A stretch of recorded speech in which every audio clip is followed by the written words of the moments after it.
Uh, Giờ I I I pro- I produce I product tự many. sản xuất nhiều loại hàng hóa dành cho gia đình. Thì em đang có cái từ được gọi là nhiều loại hàng hóa. Nhiều loại hàng hóa. Có từ loại á, từ loại cái mình kéo ra, mình kéo cái từ loại ra. Như vậy tôi sản xuất nhiều loại hàng Various hóa. type of goods for family.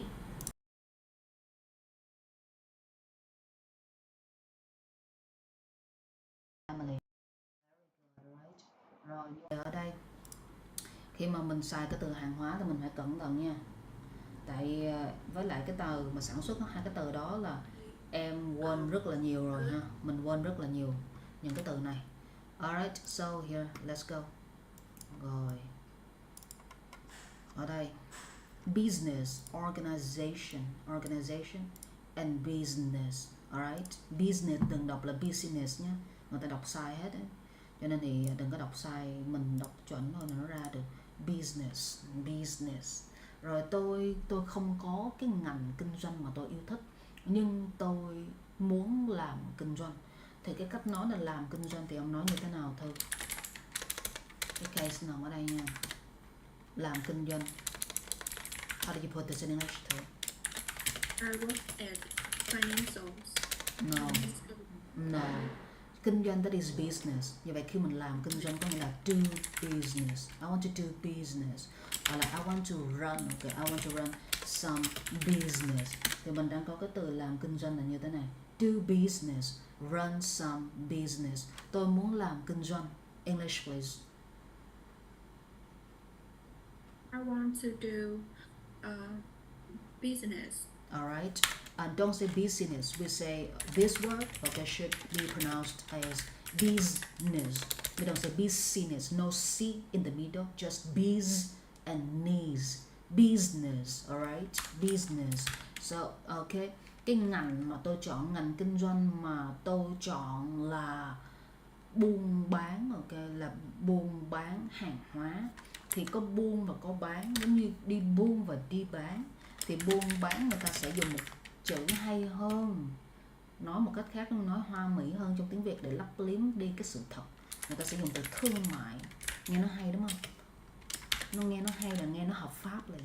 Thay vì mình nói tôi đi buôn bán, không, tôi làm thương mại, nghe rất là êm. Như vậy đây người ta sẽ có cái từ được gọi là trade. Trade là buôn bán, ok, là thương mại, bán, mua vô rồi bán ra. Alright, tôi làm trong cái ngành thương mại và tôi làm kinh doanh rất lâu rồi. English please too.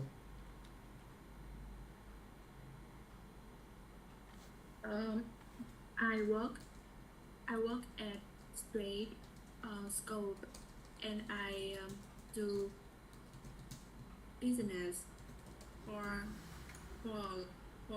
a long time. Very good. Well, for a long time. A time, no, time.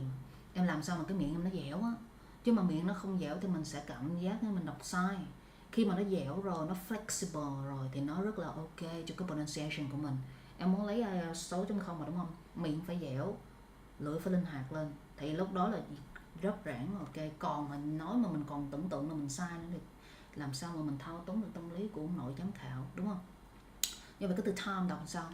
Time. Đừng tin những gì mình nghe, chỉ tin những gì mà mình định vị cái miệng của mình thôi. Cái lưỡi như thế nào, cái môi như thế nào, cái hàm như thế nào. Như vậy time, vô nhẹ, time. Alright. Rồi ở đây nhé, mình sẽ tập cái từ time trong cái trường hợp này ha. For a long time. Okay, for a long time. We have two meanings for this word time. Once to time something, it means you are going to count each minute and each second. Tôi đếm từng giây từng phút. Tôi tính toán thời gian. Alright, như vậy mình đang có cái từ tính toán trong tiếng Anh. Không phải là mình tính toán 1 cộng 1 bằng 2, 3 cộng 3 bằng như thế nào đây. Mình không biết rồi. Okay, như vậy cái tính toán ở đây nói về mặt thời gian thì cái động từ này người ta sẽ dùng là time. I time my time because I want to make sure that I'm going to use my time in a correct way, in a good way, efficient way, effective way. Rồi bắt đầu ha. Tôi tính toán cái thời gian của tôi tại vì tôi muốn sử dụng cái thời gian của tôi hiệu quả. English please too. Let's go. How do you say this in English too? Tôi tính toán thời gian của tôi tại vì tôi muốn sử dụng thời gian của tôi một cách hiệu quả. Yes, I want to time my time because I want use my time effectively. Alright, effectively, alright. Okay, effect đây được gọi là, thứ nhất nó được gọi là hiệu ứng, giống như special effects like filter or okay special effects on the TikTok. So that is hiệu ứng, alright. Và cái từ effect thứ hai đây được gọi là sự ảnh hưởng. Bạn có một cái sự ảnh hưởng rất lớn đối với tôi. You have a strong effect on me, something like this.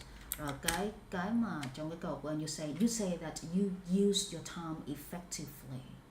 We don't say use for time.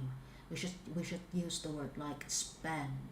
You can use for time, but we had better use spend for time. I spend my time ineffectively, or I spend my time effectively. So here wants to talk about time, don't use, try to use spend, alright. Dùng từ spend nó sẽ chuẩn hơn từ use. Use là cái từ mà nó tạp, cái gì nó cũng use hết, alright. Còn dùng từ spend nó thiên về, nói về thời gian, nói về tiền bạc. Thì ở đây tôi sử dụng cái 2 năm của tôi học tiếng Anh, okay, I spent 2 years on studying English. Okay, thay vào đó thì mình có thể nói được rằng là bình dân học vụ như daily life English, vocabulary, I use my time to study English, something like this, alright. Rồi bắt đầu nhanh hơn ha. Mới rà vô thôi. Rà vô là thấy em đã bối rối lúng túng rồi. Ok, rồi cái chương này là học rất là nhiều ha, nó rất là không phải là nhàm, tại vì mỗi lần học là mỗi ý tưởng khác nhau, mỗi cái biểu đồ tư duy khác nhau, không có cái gì mà nó giống cái gì hết. Cho nên thì mình chỉ có là xào nấu và mình đẩy cho nhanh hơn thôi. Alright, rồi bắt đầu này. Tôi muốn làm việc cho một cái tổ chức, chứ tôi không muốn làm việc cho một cái nơi làm việc bình thường. Thì cái danh từ đầu tiên mà hồi nãy mình vừa mới thông qua là nơi làm việc là gì đấy thôi? Nơi làm việc.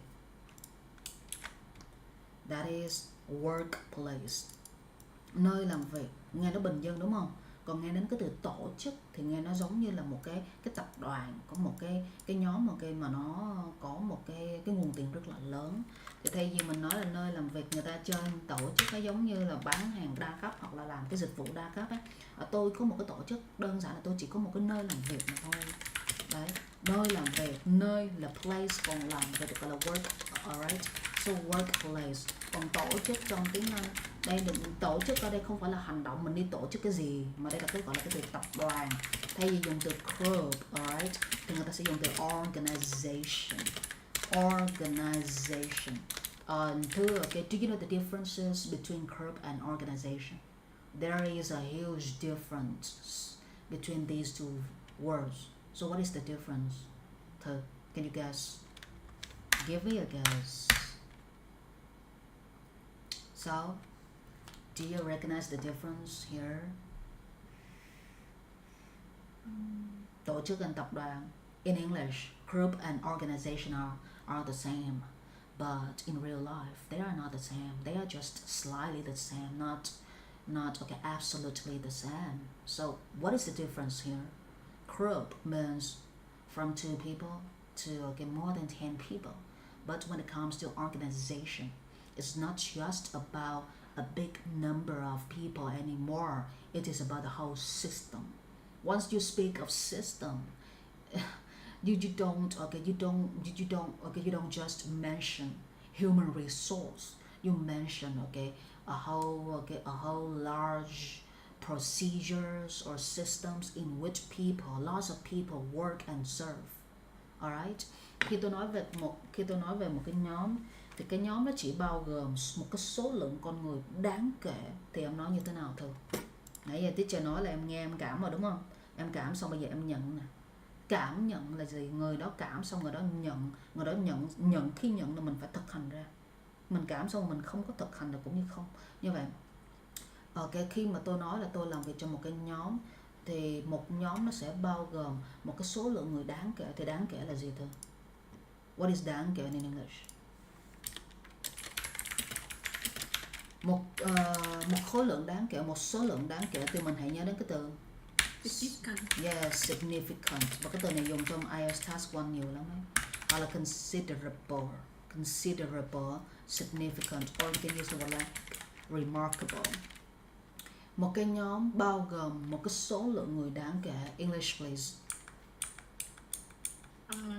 A group. A group luôn, ghê luôn. Em ơi nghe. Gì ta? A group. Bị khớp mới được đọc là a group.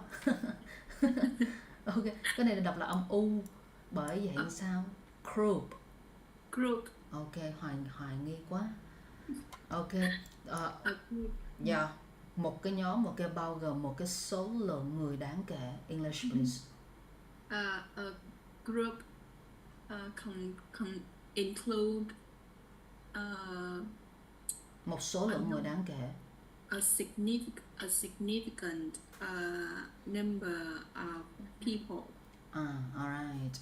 A group include a significant number of people. You say a group and include subverb of to. What should you do? Get to the verb. Once the verb stands after he, she, it and a singular noun in English. Mình nói tiếng Anh mà mình rap vô giống như là cuộc đời mình chưa bao giờ nói tiếng Anh đâu. Bây giờ mới bắt đầu nói tiếng Anh. Chủ động vị. Khi rap chủ động vị thì chủ với động nó không có tương tác với nhau hay gì nhỉ? Giống như là đây nè, ba mẹ sinh ra con, xong chấm hết đó, thấy chưa? Thì ở đây hai người này nó phải tương tác với nhau. Thì I will use động từ nguyên mẫu, he, she, động từ thêm s và es, xong hết. Alright. Như vậy a group đó là một người, ok. Chủ ngữ là a group thì động từ phải thêm s vô. A group includes. Rồi, ok. Mình tìm được cái gì ở cái đâu thì mình sẽ lấy cái từ đó ra để thực hành cái đó để mình chữa cái gốc ha. Include nó sẽ bằng với từ involve nghĩa thứ nhất là bao gồm, còn nghĩa thứ hai là dính líu. Thì trước khi đi đến cái nhánh là dính líu thì mình phải xong cái nhánh bao gồm. Rồi, bắt đầu nè. Khi bạn đề cập một cái nhóm, khi bạn đề cập tập đoàn, bạn chỉ muốn cho người nghe biết ok cái số lượng người làm việc trong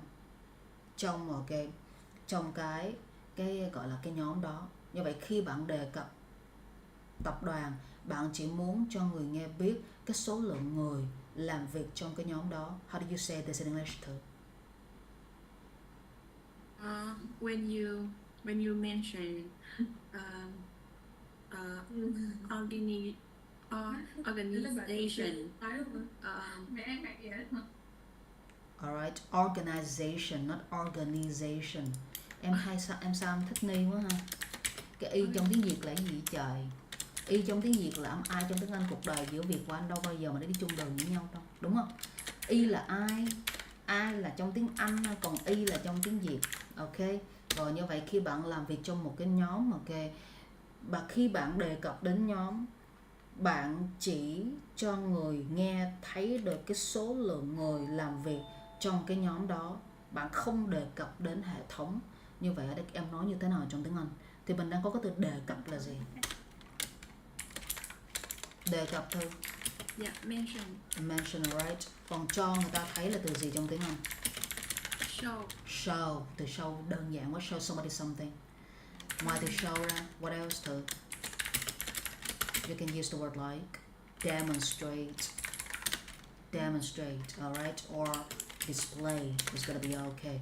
Okay, so here, khi bạn làm việc, khi bạn đề cập nhóm, bạn chỉ muốn cho người nghe thấy số lượng người làm việc đáng kể trong một cái nhóm đó. English please too.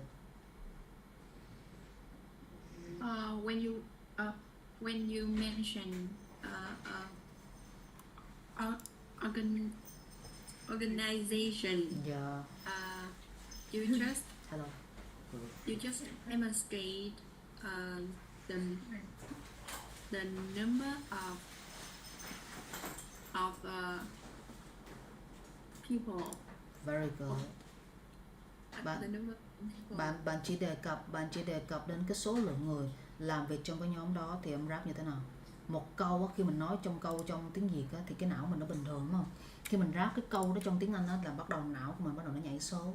Có nghĩa là bạn đề cập đến một cái số lượng người làm việc trong cái nhóm đó. Bạn chỉ nói cho người ta nghe cái số lượng người làm việc trong cái nhóm đó, như vậy chỉ nói cho người ta nghe thì đó là động từ thứ nhất. Rồi làm việc là cái động từ thứ hai. Trong một câu không thể nào có chủ, động vị, rồi động vị, rồi động vị, rất là nhiều cái động và cái vị ở phía sau. Ok, giống như là một chậu, ok, không có thể mà nhiều hoa trong đó. Như vậy ở đây chủ động vị chấm hết, còn chủ động vị, rồi động vị, rồi động vị là rất là kinh khủng ha. Như vậy khi mà thấy động vị thì nó sẽ có một cái chiêu là từ mà đó, mệnh đề quan hệ đó, relative clause.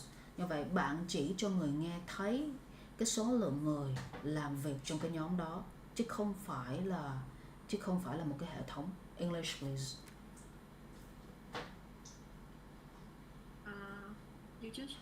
You just demonstrate the number of people that work in this organization. Chứ không phải là cái hệ thống. Chứ không phải là hệ thống. Đang nói cái cuối câu, cái Việt Nam hay gọi là tôi nói chuyện với bạn chứ không phải là anh đó.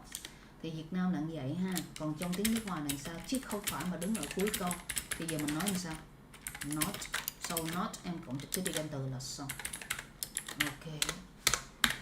Đây là cấu trúc ngữ pháp của nó. Như vậy tôi nói chuyện, ok, tôi chỉ nói về cái số lượng người làm việc trong cái nhóm đó, chứ không phải là hệ thống. English please.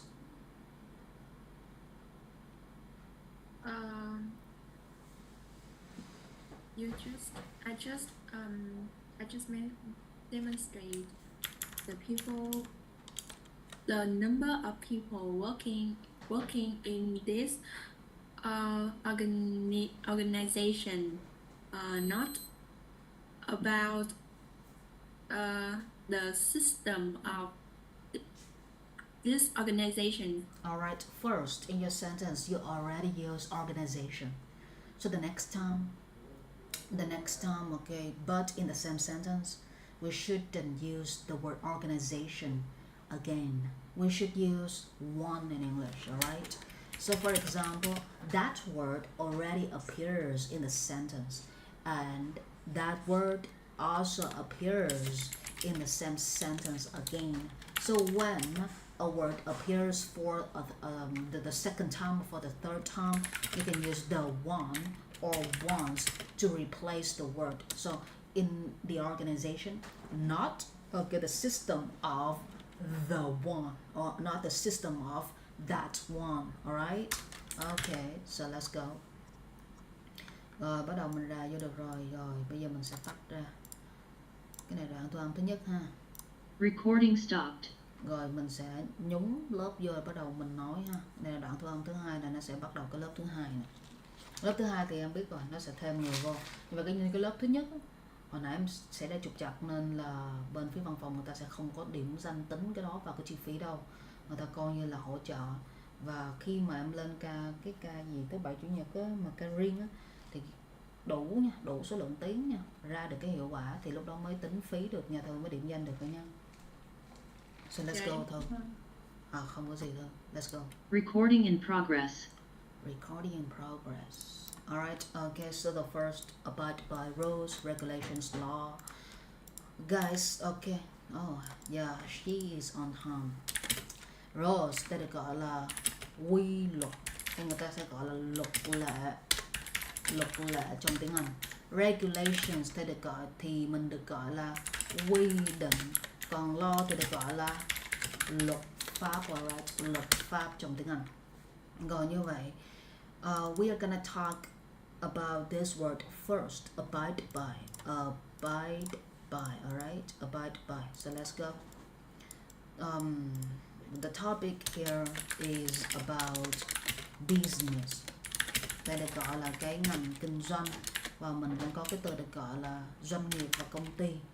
Thì trước tiên mình muốn làm công ty thì mình mở cái văn phòng trước đi. Còn giờ nghèo quá không mở nổi văn phòng thì giờ mở cái cửa hàng. I'm gonna open a shop. We don't use open for business because it sounds really weird, right? Like you open the door, you close the door. But in business we are gonna say I'm gonna run a shop, or I have a shop, or I'm gonna establish a shop. So they say open a shop. This is spoken English. Please remember, this is spoken English. This is not real English. I'm gonna open a shop. No, you should say that I'm gonna establish a shop. Okay, establish a shop. So here, let's talk about business and a shop first. Before we establish something, we need to seek what, guys? What do you need to seek? What do you need to register for? Mình đang có từ đăng ký. Thì ở đây mình nhớ đến cái từ được gọi là business license. Business license. Khi mình đăng ký xong, người khác thích đăng ký cái bản quyền của thương hiệu. Thương hiệu là mấy bạn nhớ nó từ brand, alright? Brand. Rồi đăng ký cái bản quyền là gì? Bản quyền copyright. Yes, the copyright. So the brand copyright. So here, let's go. Alright guys, I'm gonna use the clock. Where's my... Ok. Rồi, bây giờ bắt đầu mình tập nói ha. Từng chữ để mình nói cho nó quen, rồi sau bắt đầu mình lên những cái chữ khác. Cấu trúc nha mấy bạn, nhớ. Okay guys, each of us is gonna have, alright, 1 minute and 30 seconds to speak. Let's go. I'm gonna go first. My very first step is establishing a shop, because I can't afford to seek business license for the office. Once you open a shop, it's gonna much easier than opening the office. So the first thing that I have to do, first thing first, a business license. In this society, all right, this time, if we don't have a business license, we cannot do anything in the right way, and the government or the authorities will come to check our workplace, and they are gonna put a fine on us. So that is my case. Put a fine on somebody or impose a fine on somebody. Rồi ở đây mình đang có nói rằng là trong cái thời đại này, thì cái thời đại mấy bạn nghe, trong cái thời đại mấy bạn cứ tưởng là in the era, đúng không? Đúng là cái chữ era là ERA được gọi là thời đại. Nhưng mà cái thời đại này đọc là cái thời đại mà ERA này là thời đại hoàng kim, ok? You are a shining star. You are the diamond in a society. You are so well known for your business, and you are so rich, okay? And people pay a lot to buy the products, but the real products, not the rising star with fake degrees or fake certificates. All right, era. Once we speak of the word era, is much more about being well known, being rich, being wealthy. But here we just want to talk about normal people. All right, daily life. We're gonna use the word like in this, in this time, or this time, or in this society. How about age? Yeah, age, in this age. The word age, the same as era. All right, in the age of dinosaurs. Once we speak of dinosaurs, is like a big history to us. But once you talk about heroines or drugs or frauds, if you say that, oh, this is the age of frauds, it means the society is stuck with criminals. Mình dùng từ age và từ era là mình thiên về cái hướng gọi là nói cái gì mà nó to lớn to tát. To lớn mà kiểu mà tích cực á, người ta sẽ dùng từ error. Còn to lớn mà kiểu mà nửa tích mà nửa tiêu á, nửa tích cực và nửa tiêu cực, người ta cũng có thể dùng được từ age. Nhưng mà 100% tôi nói về tiêu cực cũng được, mà tôi nói về tích cực cũng được, không có bắt bẻ được tôi, thì người ta sẽ dùng từ là this time hoặc là in this society. Tại vì mình nói về cái xã hội, mình dùng cái từ this là nó đã thiên về ở hiện tại rồi. Thì đây hồi nãy mình đang nói là tôi sẽ muốn mở một cái cửa hàng, và trước khi tôi mở cửa hàng là tôi phải đi tìm cái giấy phép kinh doanh. Thì giấy phép kinh doanh được gọi là business license. Thì thay vì mình dùng từ seek là đi tìm, thì người ta sẽ có cái từ được gọi là đăng ký, được gọi là register for. I register for get the business license. Tôi đăng ký cái giấy phép kinh doanh. Tại vì trong cái thời này, nếu tôi làm việc không có cái giấy phép kinh doanh thì chính phủ hoặc là địa phương người ta sẽ phạt tôi. Thì mấy bạn nhớ cái từ chính phủ, thì nói chính phủ là nói đến quốc hội, nói đến những cái gì đó to lớn giống như đảng này nọ. Thì mình có cái từ chính phủ là government, thì mấy bạn nhớ cái từ đảng là gì không? Party. Còn mấy bạn nhớ đến cái từ quốc hội là gì không? Congress. Mấy bạn rảnh mấy bạn lên tờ báo Thanh niên News hoặc là Tuổi Trẻ News mà phiên bản tiếng Anh ở trên Google nha. Mấy bạn đọc á, viết tới viết luôn, chỉ có mấy cái từ này thôi, không có cái gì mà mới, viết tới viết luôn là chỉ có government party, the Congress government party. Không thôi người ta sẽ chơi một cái từ nữa được gọi là hội thảo. Hội thảo thì được gọi là conference. Như vậy khi mà đọc báo của người Việt Nam mình 4 chữ này là lặp tới lặp lui hoài luôn. Còn nói về những cái kiến thức khác á, thì mấy bạn chọn những cái tờ báo khác mấy bạn đọc hơn, giống như New York Times hoặc là The Guardian, thì lúc đó mấy bạn sẽ ok hơn. Còn bây giờ mấy bạn muốn chuyên sâu về những cái lĩnh vực này á, thì mấy bạn chỉ đọc Tuổi Trẻ News, Thanh niên News, thì mấy bạn lấy hết toàn bộ giúp mình những cái từ mà đang nói về những cái này như thế nào. Mình chỉ học về từ vựng thôi chứ mình không có đi sâu nha, mình không có đi sâu, mình chỉ học về từ vựng để mình biết thôi ha. Ok rồi, như vậy ở đây trong cái tờ này nếu mà mình làm việc không có giấy phép thì mình sẽ bị mình sẽ bị phạt.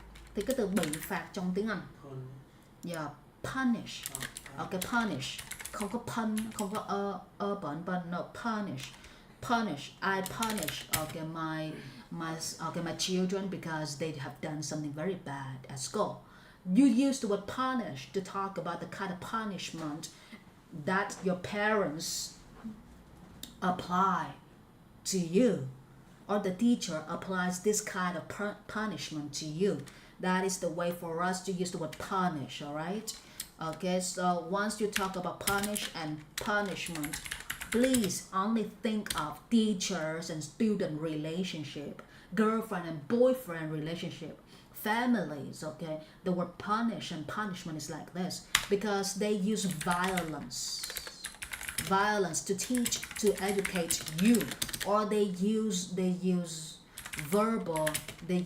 verbal expressions, được gọi là cái sự diễn đạt bằng văn nói. Thì giờ mình nói dùng cái speaking skill, họ sử dụng cái kỹ năng nói để giáo dục tôi, không, họ sử dụng một cái ngôn từ, ok, cái gọi là ngôn từ trong văn nói, ok, để giáo dục tôi. Thì người ta sẽ dùng nói với cái từ punish, được gọi là phạt. Phạt ở đây là chỉ dùng được cho gia đình, những người và người thôi. Còn nếu mà phạt á, mà nói về tiền á, không dùng được từ punish mà người ta sẽ dùng từ fine trong tiếng Anh. Okay, the policeman, okay, fine me, okay, the policeman fined me $2,000, something like this. That is $200. That is very big money, all right? Or you can say that the policeman imposed là áp đặt. Khi người ta áp đặt có nghĩa là người ta đặt mình vào cái vị trí đó, người ta áp mình vô là coi như mình khỏi nói luôn. Như vậy khi mà dùng cái từ áp đặt này, impose a fine on somebody, đó là cách mình nói ha. Rồi như vậy trong hồi nãy cái đoạn mà mình vừa mới nói là mình xài những cái từ này, thì bây giờ mình sẽ hướng cho mấy bạn xài được những cái từ này ha. Alright, this is the second time for me to speak up, and then after that I'm gonna listen to you guys speaking. So try to think of ideas as quickly as possible. Alright, so let's go. Okay, so here we have these words together. Okay, so let's go. Business license. Oh, it's okay. Business license is very important. Business license is very crucial, right? So if I want to open a shop, I should seek, okay, if I want to open a shop, I should seek a business license. but I don't use seek, I use register for. All right, I register for a business license, and after I've got the business license in hand, I have a right to run my business, and I have to establish a shop. I earn a business license in hand, and I think that this time in this society, if I work without a business license, the government or the authority is gonna the government or the authorities are gonna impose a very large fine on me, and I can't afford to pay for my fine. So I should be highly careful of the business license registry. Rồi, đó là cách mình nói ha. Xài động qua danh, xài danh qua động, xài động và danh đồ thì xài tính từ nếu có. Thì ở đây tôi đăng ký là register for, còn cái sự đăng ký của tôi thì mình đang có cái từ là registry trong tiếng Anh. Alright, so the first person that I wanna that I wanna hear is Crazy first, please. Let's go. 1 minute and 30 seconds. And then Bill, and then Tom, and then Thu. Let's go. Crazy first. In this era, many people want to open a shop, and to start a business, they must register for a business license and follow Excuse me, Crazy. They want to start a business. We don't say business. We say business. Biz and ness. No E in the middle. Business. That is the first mistake. The second mistake, that is start. We say star. We don't say store. If you say store, I'm gonna write like this. Okay, a store, a shop, or I store all my data on Google Drive. Okay, Bill has a Google Drive account. Tom also has a Google Drive account. So I store all the data on the Google Drive, alright? So, Crazy, please be careful. So, let's go, Crazy. Again, please. And they must follow the regulation set by the government. And if please stop. What has Crazy just said, guys? What has she just said? Do you guys hear? Do you guess the meaning of a crazy sentence? What has she just said? Crazy. So once you speak Crazy, word by word, clear pronunciation, alright? Let's go, Crazy again, please, for the third time.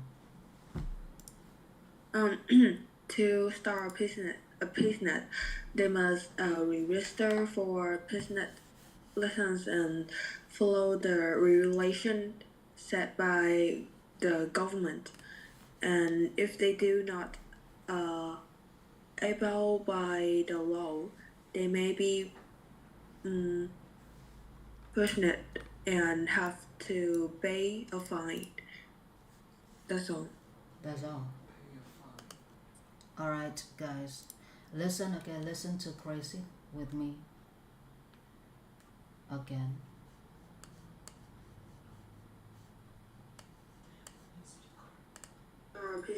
A business, they must register for business license and follow the regulation set by the government. This is a very good sentence. Alright, listen to her again, and I have to call your name. Okay, guys, you have to listen to this, and I'm gonna call your name, and you should show me the structure of this sentence.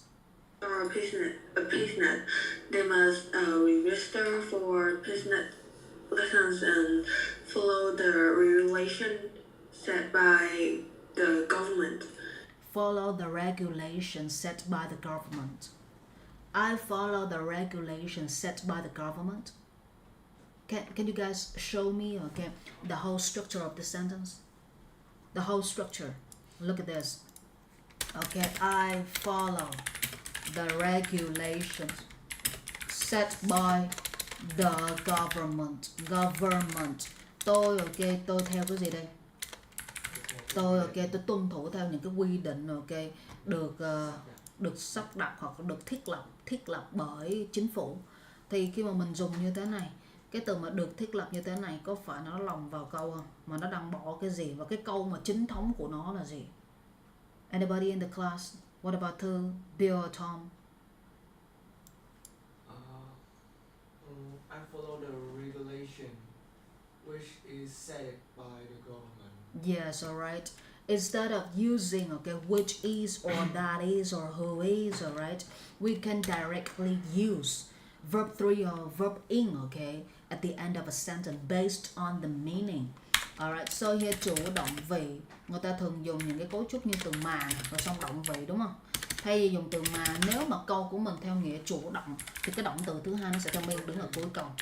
Còn theo nghĩa của mình mà nghĩa bị động thì cái tập cộng trực tiếp trong verb by đi rồi đứng ở cuối câu. Cái o đó được gọi là cái object á. Như vậy ở đây nè, nó đang theo nghĩa bị động nè. Tôi theo tôi tuân thủ theo những cái quy định được thiết lập bởi được thiết lập bởi cái chính phủ. Thì mấy bạn nhớ nè, ba cột của set là set đó.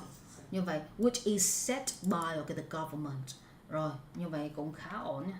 Nhưng mà còn có từ regulation, đọc cho đúng như mấy bạn, regulation. Rồi ở đây tụi mình sẽ thực hành cái khúc này đây. Alright, so here, let's go guys. Teacher, excuse me. Teacher, Yes. I don't know what is the meaning of abide by. Alright, abide by here. Okay, we are looking at the word abide by. Once you abide by something, you follow that thing, and you agree to work based on the rule of that thing. So that is abide by. Alright, abide by được gọi là tuân thủ trong tiếng Anh. So let's go. So it's similar with obey. Obey, We have the second word here, which is obey. I'm gonna type it on the brain map for you guys too. Obey, and we have the word like disobey. They have the same meanings but different contexts. Can you guys guess the difference between obey and disobey? Guys, Crazy, Thư, or anybody in the class? What is the difference between obey and abide by? Yeah, let's go. I think we use obey for human action. Human actions, human activities. All right, or you can say that you use obey to talk about the human interactions, cái sự va chạm của con người. Thì cái sự va chạm nha, có va thì có chạm, có nghĩa là người này tiếp cận mình, người kia nói chuyện với mình, thì người ta sẽ dùng từ human interaction. Còn hoạt động của con người nó khác với hành động. Nói về hành động mấy bạn nói về cá nhân. This is my action, the action of me raising my hand because I wanted to ask a teacher a question. So that is an action. Còn hoạt động là khi mấy bạn học cái gì, làm cái gì, thì người ta sẽ dùng từ là activity, nó là sự khác biệt. Người ta dùng từ obey trong những cái mối quan hệ của con người. Tôi tuân thủ, tôi nghe lời. Người ta dịch cái từ obey và disobey, người ta sẽ dịch là nghe lời trong tiếng Anh. Và trong Google thì nó vẫn để là tuân thủ ha. Nó nghĩa thứ hai, nghĩa thứ ba gì của nó. Thì ở đây chuẩn nhất là mình cứ nghĩa gốc của nó được gọi là nghe lời. Tôi nghe lời ba mẹ của tôi. I obey my parents. Như vậy khi nói đến obey và disobey nói về giữa người và người, trong cái mối quan hệ giữa parents and children. Alright guys, rules. Okay, so guys, why do we need to abide by the rules? If you go to work and you don't abide by the rules of your workplace, what is gonna happen? Alright, so here the first question here is, why do we need to abide by the rules of our workplace? Let's go. So here, to anybody in the class, topic here, why do we need to abide by the rules of our workplace? Think of these words. First, if I don't abide by the rules, they will not accept me to work in this position. You think of the word position. you think of the word violate. If I don't abide by the rules, nếu tôi không tuân thủ thì tôi sẽ vi phạm. Mà mình vi phạm cái gì mình phải nói rõ ra. Vi phạm hợp đồng, contract. Mà trong vi phạm hợp đồng là mình phá vỡ cái quy luật gì? Thì mình đang có từ phá vỡ là gì? Tôi phá vỡ cái gọi là cái luật lệ trong hợp đồng, ok? Thì phá vỡ mình nhớ đến cái từ break, ok? I break the rules in the contract, or I break the terms in the contract. Not the contract, người ta sẽ dùng từ term hoặc là article là điều lệ. Như vậy khi mà tôi không tuân thủ theo thì họ sẽ không chấp nhận tôi cho cái vị trí này. Mình đang chấp nhận ai đó cho cái gì đó, accept somebody for something. Tôi có được cái vị trí này sau cái buổi phỏng vấn, something like this. Alright, tôi vi phạm, mình không tuân thủ luật thì mình sẽ vi phạm. Và khi mình vi phạm hợp đồng thì người ta sẽ đơn phương chấm dứt cái hợp đồng của mình. Thì người ta sẽ dùng cái từ chấm dứt là gì đây? Terminate, okay, terminate, okay, terminate. You can use the word and, but the word and is gonna use for movies. The movie ends, I'm gonna end my life. So you use the word and to talk about cinema, alright? Or people's life, yes. How about cancel? Cancel, not cancer, right? Alright? Cancel. Cancel. Once you cancel something, it only means hủy. Cái tiếng Việt là hủy và cái tiếng Việt là chấm dứt, thì cái từ nào nó mạnh mẽ hơn? Khi mình hủy có nghĩa là mình tạm thời hủy, hoặc là mình hủy để sau đó mình lại tiếp tục lại. Còn một khi mà đã chấm dứt rồi là coi như là đã hết rồi, nó kết thúc luôn rồi. Alright, we end the contract, we end this business relationship. Okay, so here let's go, guys. Alright, so I'm gonna call your name. Okay, so the first person, the second person to speak up is Bill, and Gracie and Thu and Tom. Okay, please prepare your talk based on these words. Let's go. Bill first, please. In this society, it's crucial to have a business license because I don't want to be imposed a fine. Alright, mấy bạn chậm nha. Rồi bây giờ mình sẽ làm như thế này này. Okay, guys, let's talk. Let's talk. Think about this, guys. Rồi ở đây. Please wait. Okay, so here the first branch is right here. I don't like rules, guys. I don't like rules.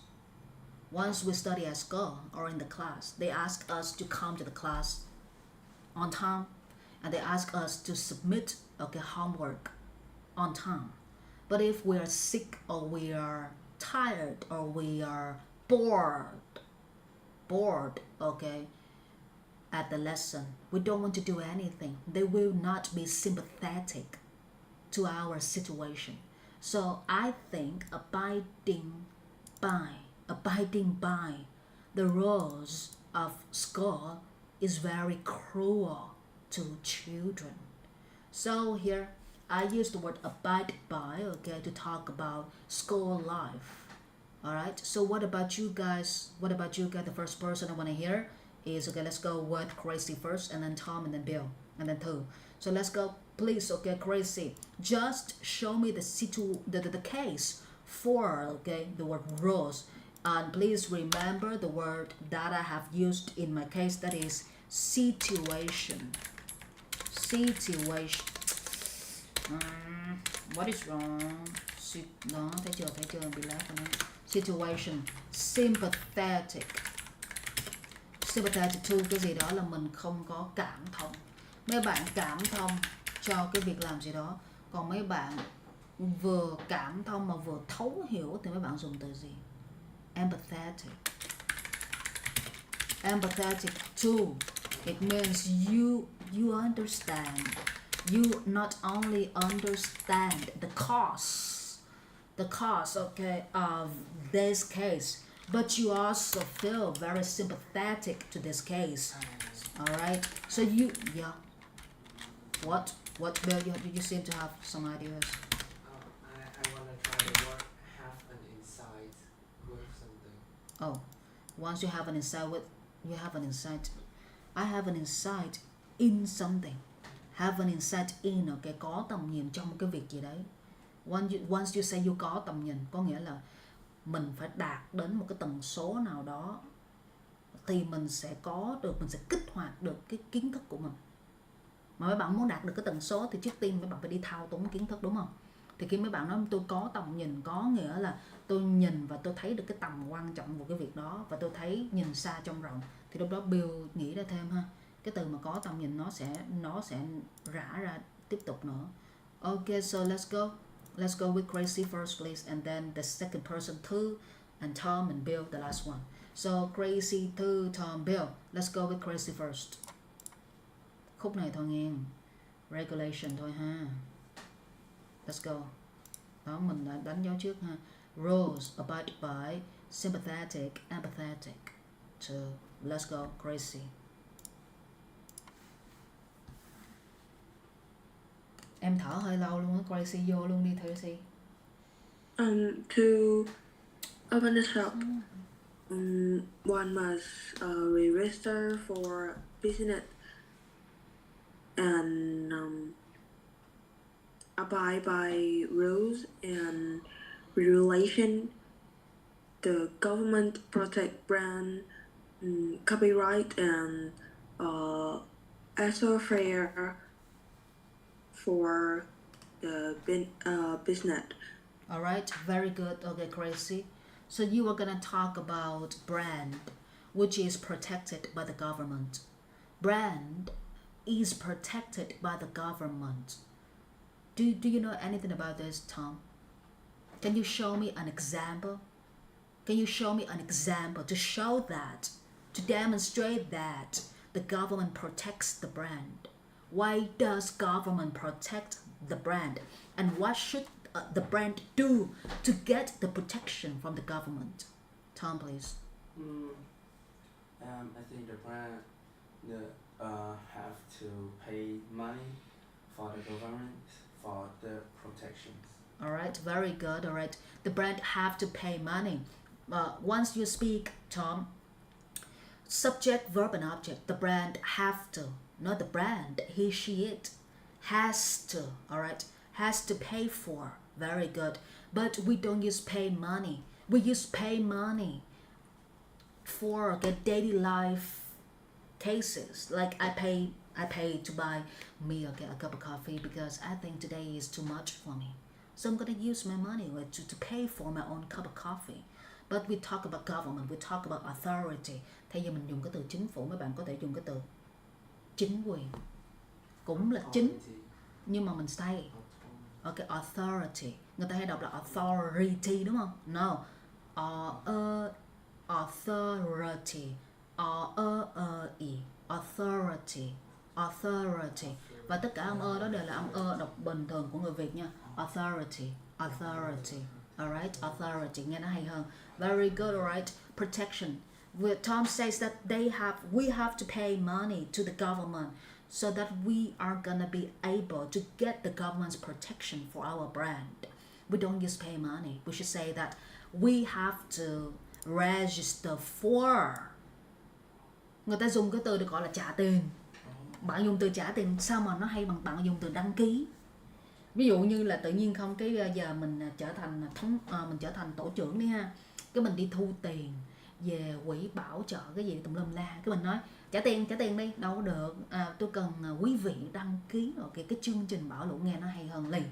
Có nghĩa là thay thế từ thôi, trong những cái ngữ cảnh khác nhau thôi, nhưng mà nó cùng chung một cái ý nghĩa để nó thao túng cái tâm lý.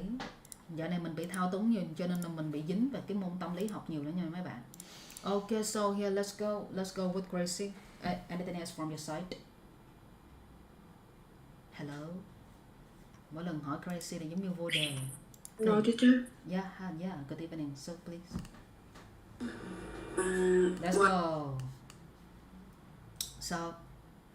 Xong luôn. Rồi, quên ý tưởng rồi đúng không em? Rồi, xong. Chấm dứt. Rồi, Gracie ngồi đó luôn đi. What about Thư? Okay, Thư, do you have any ideas? Gracie, Thư, Tom, Bill.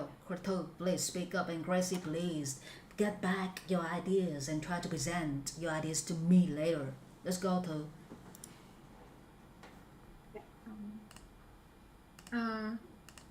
Nowadays, when we want to do something, we must abide by the rules and regulations set by the government.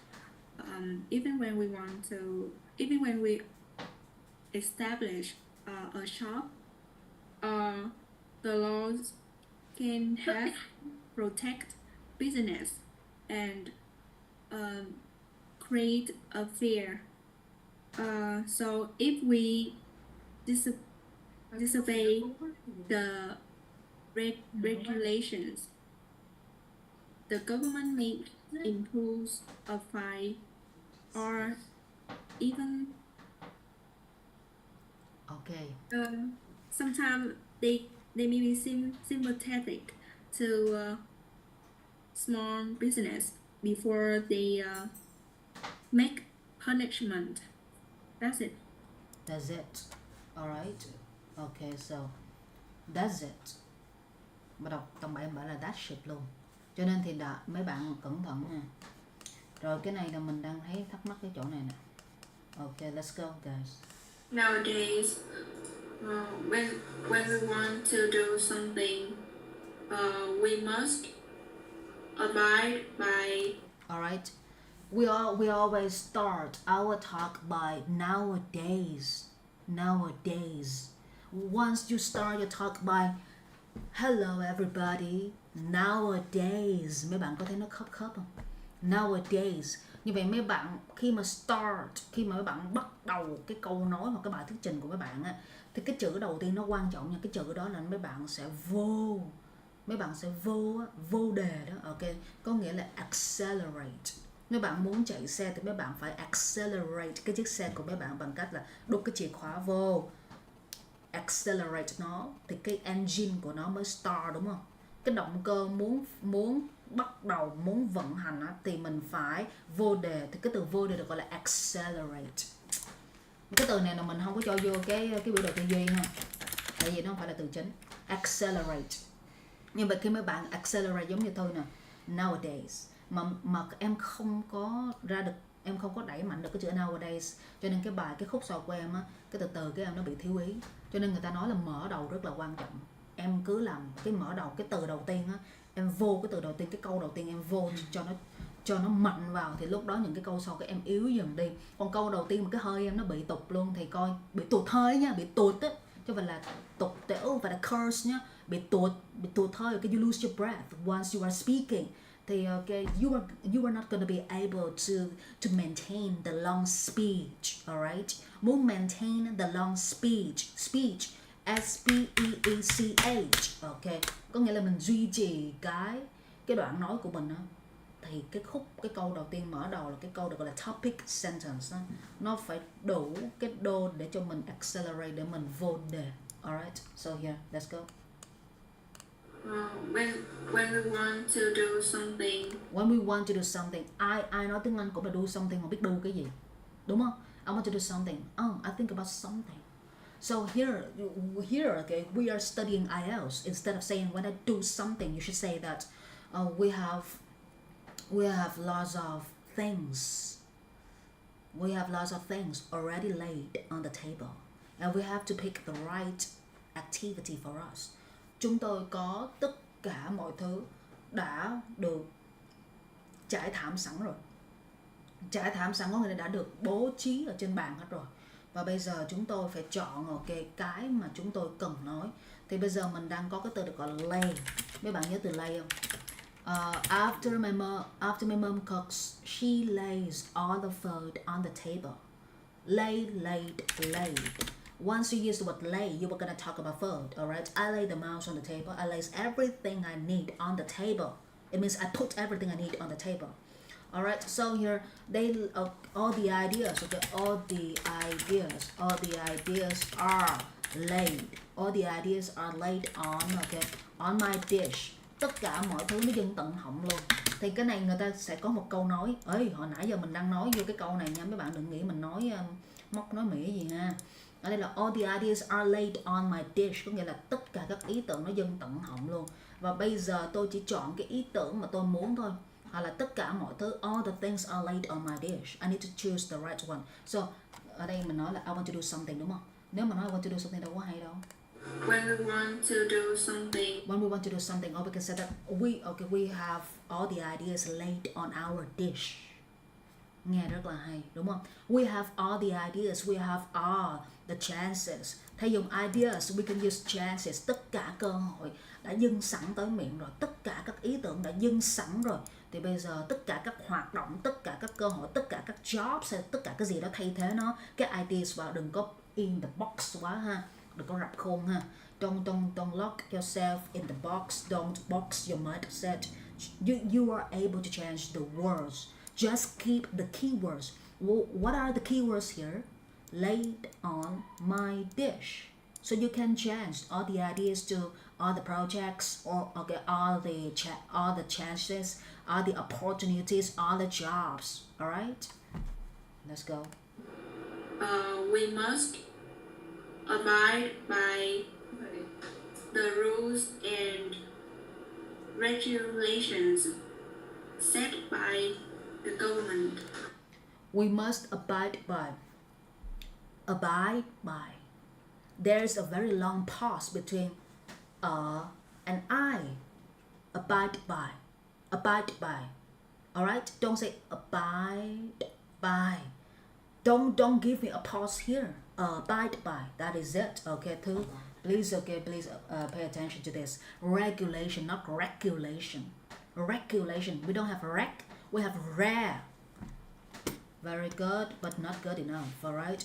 So let's move to Tom, please. Let's go, Tom. Yeah, let's start. Okay, I have these situations in the school. We need to obey the rules, and we need to abide the rules. But like sometimes I don't want to obey it. I want to disobey it. That we need to take a short nap when after lunch, but yeah, sometimes I don't want, so I just play and I'm just enjoying the time that we need to like take a nap. But who take care of us that time? She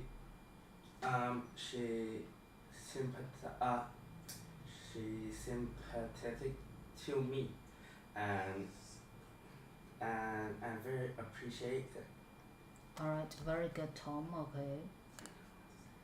And here, guys, please listen together. Rồi mấy bạn, cái ca này là ca nói đúng không? Ca nói nhưng mà mình bóc từ cái cuốn này ra ha. Thì thứ nhất là mình đang có cái từ được gọi là abide by, mà abide by sáng nãy giờ rất là nhiều rồi ha. Bắt đầu mình ghi ấn rồi đó. Thì bây giờ mình sẽ chuyển qua cái từ được gọi là comply with. Ok, bây giờ ai nói sau cùng là chuyển qua comply with nào đây, mấy bạn thấy nè. Abide by, comply with, and conform in English. We haven't, okay, we don't go to the word conform yet. We will pick the word comply with to replace abide by. Alright, so let's listen to Tom, okay? We learn from our classmates' mistakes. This is the best way for you to fix yourself. So pay attention, don't lose focus. Okay, I have these situations in the school. We need to obey the rules, and we need to abide the rules. But at school, not the way that you pronounce. Mình dùng từ pronounce nhiều, nhưng mà hôm nay có một số bạn đọc cái từ pronounce như là pronounce. Từ này là mấy bạn nhớ cái từ phát âm không? Pronounce, tôi gọi là ounce, ok? Ounce, pronounce. Rồi cái chữ phát âm mà danh từ là pronunciation. Ok, đừng bắt chước ha, đừng bắt chước, đừng có imitate, đừng có imitate cái gì cả. Use Cambridge Dictionary, okay, to learn the right pronunciation of the words. Pronounce out and pronunciation, okay, e a n, alright. So here, as score, nhưng mà bị cuốn lưỡi cho nên đọc là score, ok, hoặc là nhanh quá về cảm xúc nó chi phối. Cho nên bây giờ thì lần đầu tiên mình học, this is the very first time, okay, we studied with Tom, okay, we have studied with Tom together. So you are allowed to make mistakes and you should feel good making mistakes because we are gonna use the mistakes to fix the knowledge for you. Mình học từ cái lỗi sai, cho nên càng sai thì mình sẽ càng lún, mà càng lún xuống thì mình mới khơi được những cái gốc của kiến thức lên ha, chứ không phải là sai mà buồn ha. Alright, let's go. Let's go. We need to obey the rules, and we need to abide the rules. We need to obey the rules and we need to abide the rules. Abide, we don't say abide the rule, we should say abide by. Abide by, okay? But like sometimes I don't want to obey it. I want to just. You use the rules, but then you use it. No, the rules, and then the next sentence should be then, right? Obey it. That we need to take a short nap where. Mấy bạn biết lý do tại sao mà khi mình nói tự nhiên không cái câu của mình nó chậm lại và cái từ của mình nó từ từ ra không? Do mấy bạn đang chuyển hóa đó. Bộ não mấy bạn đang xử lý giữa hai ngôn ngữ của Việt và Anh. Mấy bạn đang chuyển hóa từ Việt sang Anh. Mấy bạn không cảm nhận được cái quá trình đó tại vì mấy bạn đang trong nó. Chỉ có người ngoài mới cảm được thôi, còn người trong cuộc không bao giờ cảm được. Thì khi mấy bạn chuyển hóa nha. Bây giờ làm sao để nói được cho nó đúng cái tốc độ, okay, how to speak at the right speed. We need to practice a lot. You need to speak English every day, every time in a day. Don't just come here and speak English with me. That is not enough. So once you are at home or after the class, you have to make presentation videos. And this is the only way for you to upgrade and to advance your English. So once you speak, you can be slow in speed, but you have to make sure of your sentence. Khi mình nói mình có quyền chậm trong cái tốc độ nói, nhưng mà mình phải đảm bảo được cái câu của mình nó không có bị dập. Cái câu của mình nó phải đủ chủ động vị ngữ pháp, chứ mình nói xong tự nhiên cái dập xuống. You lower your voice, mình hạ giọng xuống rồi mình pause nó rất là dài ra thì nó sẽ làm loạn nguyên cái câu luôn. Và trong cái khúc nói này mình dùng từ but rất nhiều, mình đang lặp từ. Không sao á. Bây giờ rã ra từng khúc, rã ra cần một thời gian nha. Đó, mà thường cái khâu này nhanh là 3 tháng, chậm là đến 6 tháng rồi. Ok, obey the rules, abide by the rules, có nghĩa là mình cố gắng để mình xài được từ obey và từ abide by, nhưng mà you don't have any ideas. You can say that I don't like obeying the rules because whenever I abide by what the teachers asks me to do, I feel so bad inside my heart and I cannot control my emotions. Don't repeat the sentence all over again by just changing the verbs because it still has the same content, the same meanings with different verbs, right? So I obey the rules, and then the next sentence you say that I abide by the rules. What is the difference between these two sentences, right? Alright. So if I were you, I would say that I obey the rules, and then the next sentence abide by, right? I obey the rules.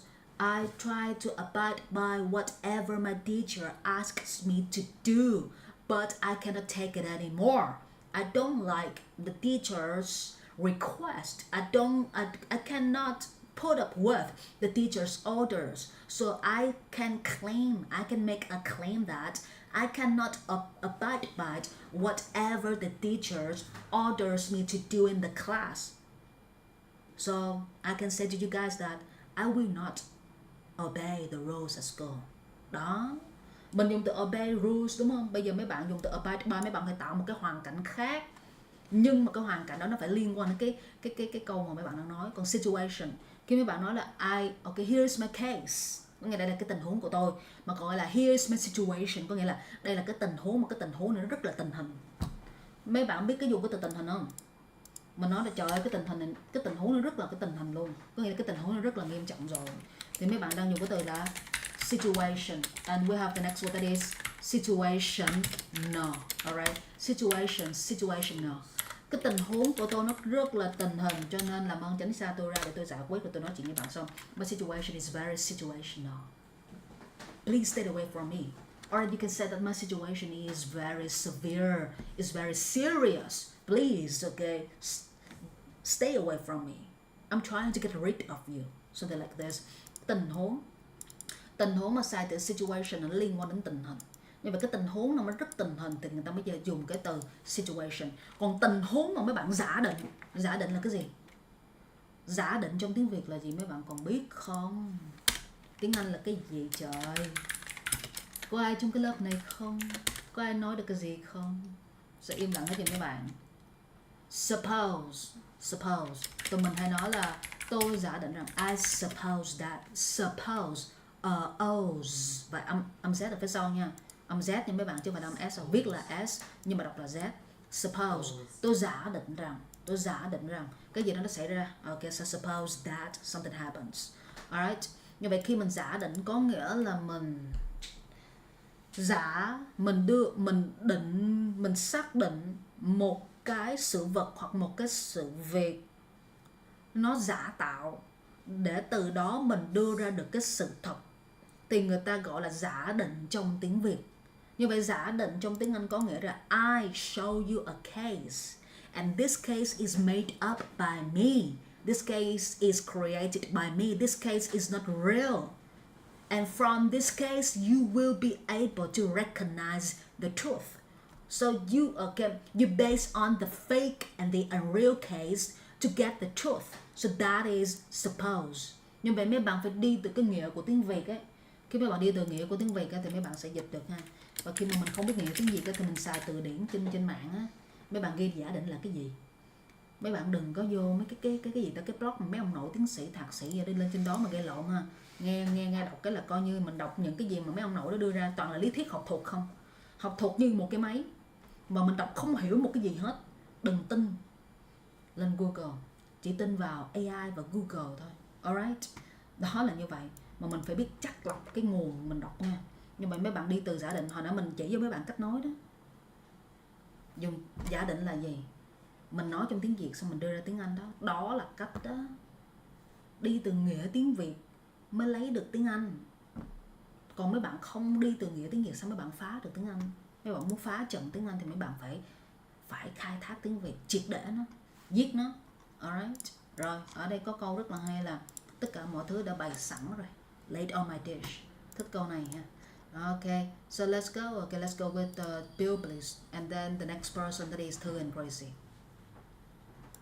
Let's go, Bill. Mấy bạn nhớ nha. First word, abide by. The second word, regulations. Oh, no. Rules. Third word, sympathetic. And fourth word, empathetic. We only have 4 words to make a case. Let's go, Bill. I highly empathetic to students in high level required school because they have to abide by a lot of rules, and also they have to obey with whatever the principal or the teacher said to them. And the student have to apply a lot of tasks, and they have to do a lot of requests by their teachers. And I don't like the kinds of school because I like the freedom and I don't want to abide by any regulation in my school or in my life. And that's it. Oh, I think so. Alright. It's much better. You use the word abide by a lot in your speaking. Try to change it to comply with. Oh, yeah. And you use with obey. You obey something. We don't say obey with. I obey, okay, I obey the rules established by you. Đúng, Thư sử dụng cái câu mà của Gracie nãy giờ mới nhớ.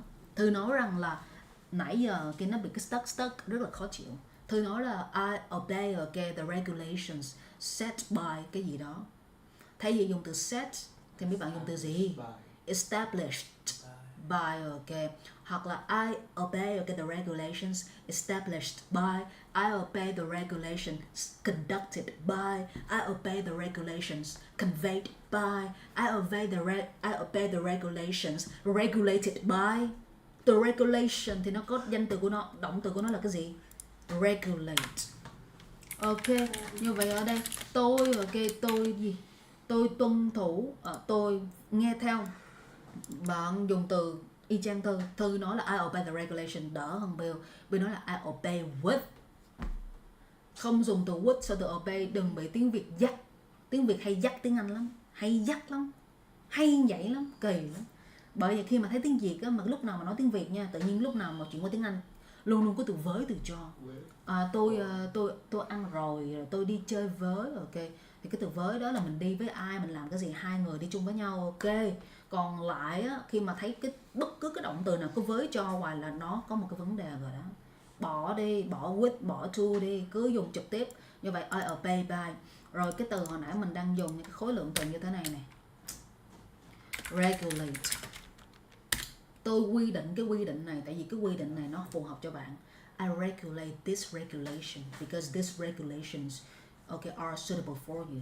Như vậy là regulation cái gì đó, regulate cái gì đó có nghĩa là mình tạo ra nó, ok. Thay vì tôi dùng từ set thì tôi sẽ dùng từ convey hoặc là conduct.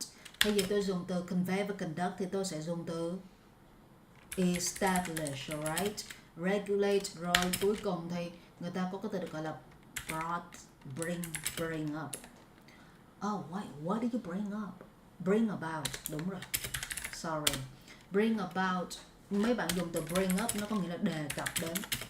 Ủa tại sao mình đề cập đến cái này làm cái gì? Sao nói đến cái này làm cái gì? Thì cái từ mà bring up nó bằng với từ mention. I bring up this topic because I need you guys to make a case based on this topic.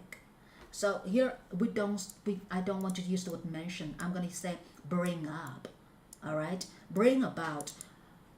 Alright, so let's get back to Bill's and Tu's sentence. They say that. They use crazy's sentence.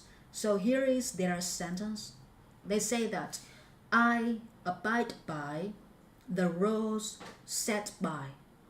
I comply with the rules brought about. If you say brought about, by whom? If you are not sure, you are not confident in the way that you make the sentence, you can change it to I comply with the rules conducted by, okay, the school, or I comply with the rules regulated by the school. Alright, try to change the verbs. Alright, khi mình dùng cái động từ mà passive voice là mấy bạn biết là dùng thể bị động đúng không? Khi bạn dùng thể bị động mà tự nhiên không, cái ông nội brought about này nó đang đứng là brought. Mà đứng ở cuối câu nghe kỳ quá. I bring about this topic. I mention this topic. I bring about this topic is okay. But in the passive voice says that this topic is brought about. It sounds very weird in passive voice. So once you use a phrasal verbs and you use phrasal verbs in passive voice, you need to be careful. Don't use phrasal verb in passive voice. Stay away from those verbs, alright? Stay away from those words and verbs. Khi mình dùng cái gọi là phrasal verb là cái gì? Đơn giản phrasal verb có nghĩa là cái động từ đi chung với about, on, in, at, with. Đơn giản vậy thôi. Như vậy khi mấy bạn dùng cái phrasal verb thì mấy bạn tránh xa nó ra nha. Tại vì khi dùng phrasal verb dùng câu bình thường không sao, mà dùng trong câu bị động nó nghe nó kỳ lắm. Cho nên đừng dùng phrasal verb, ok. Giống như cái câu của Thư là I abide by the regulations set by, mà bây giờ chuyển thành I abide by the regulations brought about by the school. Nghe nó kỳ, nó được nhưng mà nó không có coherent, có nghĩa là nó không có mạch lạc. Alright, thì đó, ok, đừng dùng phrasal verb, không dùng phrasal verb cho câu bị động, nhớ nha. Và mình đang dùng cái từ coherent, đây được gọi là mạch lạc trong tiếng Anh. Còn lủng củng thì trái ngược với nó, incoherent. Alright, coherent. Alright guys, so let's pay attention to the second word here. Okay, I'm gonna use this, the cross human interaction activity situation. Once again, sympathetic to, empathetic to. And then we have the word accept, position, violate, contract, break. Okay, that is enough. Alright, so here guys, let's go. Đó là khối lượng từ vựng mình cần thao túng nha. Mấy bạn nhớ từ thao túng là gì mấy bạn? Manipulate. Yes, manipulate. Ok. Hồi nãy ai vừa mới đọc cái từ menu á nhỉ? Manipulate. Còn mà thao túng tâm lý thì mấy bạn nói như thế nào? Tôi thao túng cái tâm lý của bạn. Mấy bạn nhớ cái từ thao túng đúng không? Rồi như vậy cái từ tâm lý thì mình ráp như thế nào mấy bạn? Thao túng là động từ. Như vậy tâm lý thì mình chọn cái từ gì bây giờ? Mind. No, mind được gọi là đầu óc. Cái đầu nha, cái đầu óc là có nghĩa là trong cái đầu nó có cái óc mà mình sử dụng để mình suy nghĩ được, người ta sẽ gọi là mind. Còn trong cái đầu mà nó có cái óc mà mình tư duy được, người ta sẽ gọi là mindset. Còn bây giờ mình chỉ nói cái đầu thôi mà nó không có óc, sao giống như cái đầu mình như thế nào? Lọc cọc không có suy nghĩ được cái gì hết á. Trong cái đầu mà không có cái óc người ta gọi là head. Alright.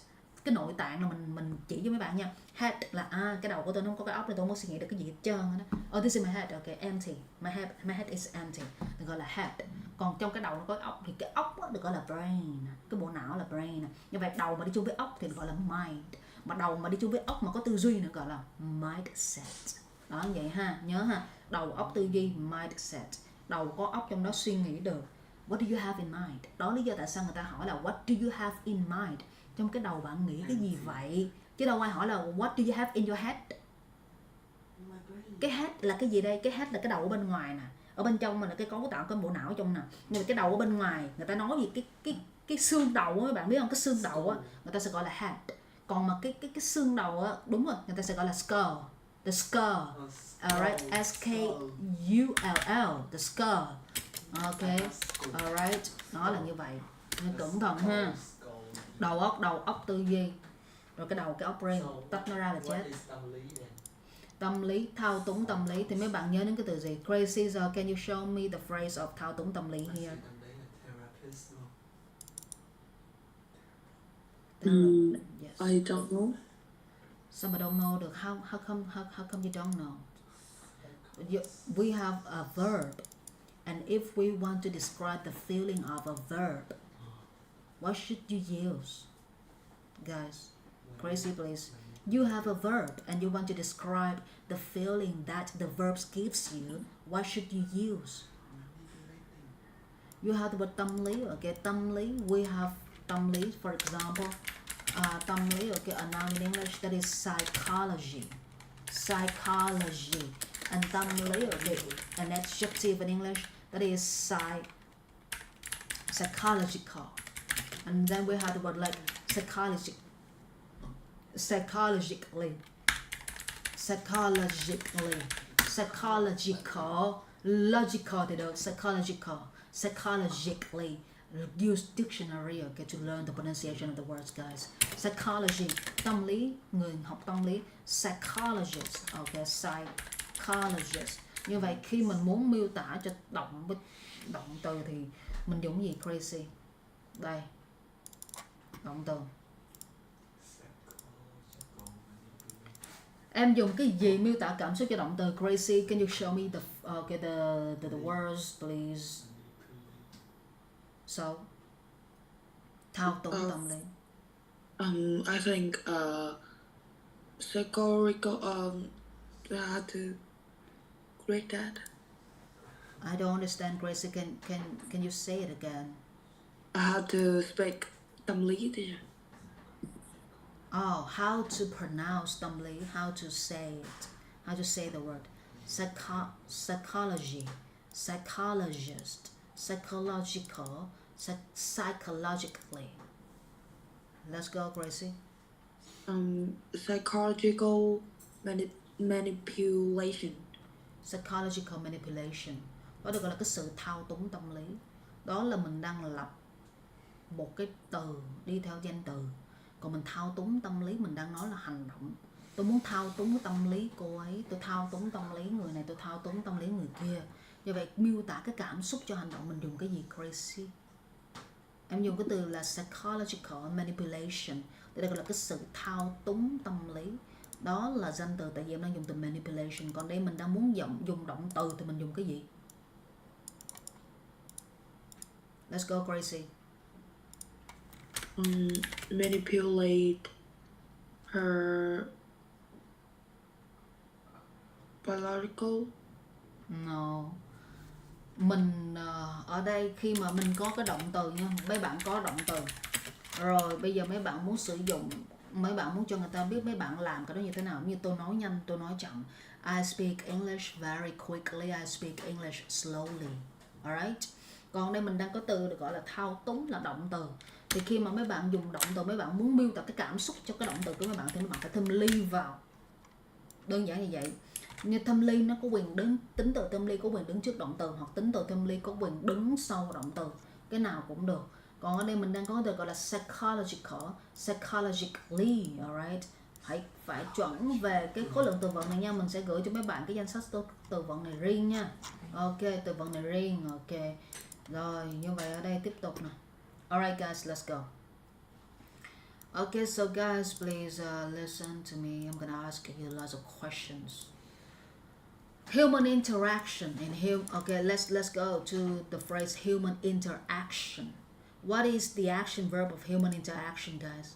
Do you guys remember the action verb of interaction? Very good. Interaction is a noun in English, and we have the word like interact. All right, interact. You interact with somebody, or you interact with something. All right, somebody or something in English. All right, so let's go. Human interaction. So why do we need human interaction, not self-isolation? Do you remember this word? Isolate. Isolate. Crazy, can you spell isolate for me? Guys, what is the word? No. Isolate, mà A là chết. Isolate, alright? Isolate somebody from somewhere. And we have the noun of it that is isolation, alright? When we have the word like self-isolation. Alright guys, show me a case. Show me a case, or show me the time. Show me the time in which you feel like you have to isolate yourself from your friends or from your family. Once you isolate yourself from those people, it means you are gonna stay away from them. Alright, so Gracie, okay, Gracie first please. Why do we need to isolate ourselves from the group of people? So that's the same as confine. Can you spell the word please? CONFINE. Confine. Alright. They have similar meanings, but confine is used in punishment related to law, and this word is gonna be applied in the next class. All right, I'm gonna type it right here. Okay, so here, Crazy, show me the time in which you isolate yourself from the group or from friends. Let's go Crazy first, and then it comes to Bill or Tom, okay, or to let's go Crazy. Why do we need to isolate ourselves from people? Think of the word introvert, the introvert, or the extrovert. Introvert, alright, or extrovert, something like this. So let's go, Gracie. Oh, yeah. I think because we sometimes need to isolate ourselves from people for several reasons, and the first isolation gives us a time to rest and rechange. It's crazy. You say that the first isolation gives us the time to rest. The first, listen to this. The first isolation give us a time to rest. The first what, right? After the, you need to use a noun in English. After the, you need to use a noun. But first, okay, second, third, okay, these words are not nouns. These words are ADJ. So the first what? The first thing is, the first step is, the first plan is. Or if you have no nouns, you can say that firstly. Yes, that's it. Firstly or first of. We don't say of. Vietnamese English, they say of. But English, alright, the real English, we are gonna use this word. You see? Of. Of. Trong tiếng Việt người ta sẽ đọc là âm này âm of, đúng không? Không có off, không có off cái gì hết á. Đây là âm ơ trong tiếng Anh và chữ vờ phía sau. Of, alright. Như vậy first of, và cái từ of này là cái từ riêng lẻ của từ of nha mấy bạn. Còn cái từ mà offline hoặc là online, đó là từ khác nhau. Đừng có quy cái từ of của từ off mà sang cái từ offline là chết đấy. Trong tiếng Anh từ với từ nó nhiều cái là mình phải thao túng nó. Cho nên thì khi mà Gracie nói ok, em nói ok đó. Nhưng mà con cái ví dụ như em nói là cái đầu tiên ha. Cái đầu tiên tôi muốn nói, cái thứ hai thì cái khúc mà cái đầu tiên mà em dùng từ the first thì người ta sẽ đợi một cái danh từ. The first plan is và sau đó là phải là một câu. Còn nếu mà em không có the first cái gì hết thì em cứ nói là firstly, first of all, secondly, second of all. Chứ đừng có nói là first nhé. First đứng một mình không được, phải là firstly, first of all. Alright. Rồi Gracie, tí nữa là bên văn phòng người ta lại, chắc là trưa nay em quên ca học đó. Em lo em đưa cái thông tin lên trên cái group đây. Tí nữa ta dí em có xin nghỉ ca trưa nay, nhưng mà em xin nghỉ trước. Hình như là người ta không có bảo là không có nhận được hay gì, không có nhận được thông tin hay gì ấy. Xong luôn. Gracie này bị dí hoài luôn rồi đó. Ok. Rồi, hôm nay học thấy mấy bạn sao ha?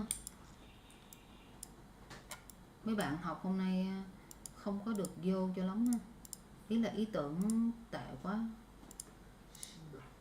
Từ vựng thì quên trước quên sau. Thư cũng vậy mà Gracie thì cũng vậy. Chị Thư học lâu vậy? Không, mới có 1 tháng đây thôi. Mà hình như là mới được có 4 ca đầu rồi. Thư là 4 ca đầu. Còn Gracie là rất là ok đó. Nhưng mà Gracie em muốn lấy được 6.5 trong 3 tháng sắp tới thì em giữ cái thứ 6 của chủ nhật đi ha. Không thôi là không có ai mà alo dưới Cần Thơ cho em đi thi đâu. Em nhớ nha. No, cái đó là Bill nhắn tin lên nha. Chứ giờ Bill hỏi teacher là teacher đang bị lag á. Teacher đang bị lag á. Dậy xong là bây giờ mình bị lag rồi nè. Không nhớ một cái gì luôn. Alright guys, thanks a lot. Have a nice day. Bye bye. See you. Yeah, thanks. See you. See you, teacher. Recording stop. Alright, goodbye Bill and Tom again. Please check your Google Drive after you come home. Alright, they are gonna ask you to make a presentation video. Alright, so please try to finish your presentation video this evening. Alright?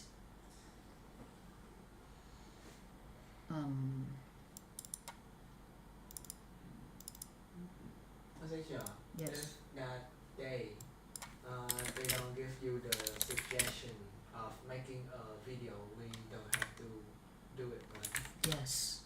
That is why you have to check the Google Drive. If you see no words for presentation videos, no request, don't do it. Rồi, bắt đầu mình sẽ lưu thông tin nha. Từng cái biểu đồ thì bên Tom sẽ có một cái nơi lưu hết nha. Ok, còn đây là lớp Tom va chạm thôi. Tom sẽ có một cái lớp riêng nha. Để kéo em lên thì mới bằng được và mới đi đâu được cái lớp này. Alright. Ok guys, thanks a lot. Nơi đây là March. Hồi trước em có đọc cái file đó. Cái file. Yes. So, oh, I love riding a bicycle, and I see that you ride your bicycle in the morning, right? Tom rides bicycles in the morning. Yeah, we ride. I see him riding a bicycle, We but ride bicycle to school. oh yeah, and I ride a bicycle to exercise in the morning, and I see Tom riding a bicycle. It's you? Yeah, Oh. and you ride very fast. I think kinda. Yeah. Ví dụ mà mấy bạn có cái gì mà muốn hỏi, mấy bạn nhớ là nhắn tin đó nha, chứ đừng có im là không ai hiểu là mấy bạn muốn cái gì luôn á. Teacher, cái link hôm trước mà teacher gửi là Ielts test á, Đúng rồi. thì nó chỉ là một cái mà nó đâu có cho điền chữ vô đâu. Đúng rồi, mình phải copy vào Word, thì người ta yêu cầu là vô Google Doc là như vậy á. Mình phải tạo Google Doc ra mình copy vào Word. Tại cái đó là sẽ sử dụng thành cái file giảng dạy trong cái ca của từ tuần sau. Em chỉ mò được answer lên xong em mò để sao đáp án là vậy. No, mình là phải copy vào Word nhá. Ai chưa copy thì copy vô cái Google Doc của mình đi. Để từ tuần sau là người ta sẽ giải từ cái đó ra đó. Em mới dán mấy cái hình này à. Oh, ok. Chụp hình cùng bà Thanh làm. Thôi chỉ cần khoảng mấy tháng thôi là đã lấy được cái trình của cái này rồi, không bị mất gì đâu.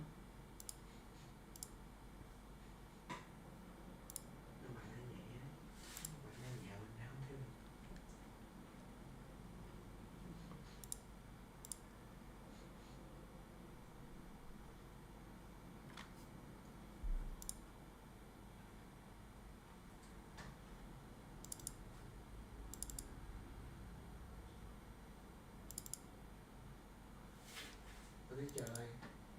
Yes. Trong lâu lâu em thi speaking trong trường, em với ông thầy tích hợp, đôi khi em nghĩ là em nói mấy từ mà không hiểu. Hay là vì nó phát âm sai.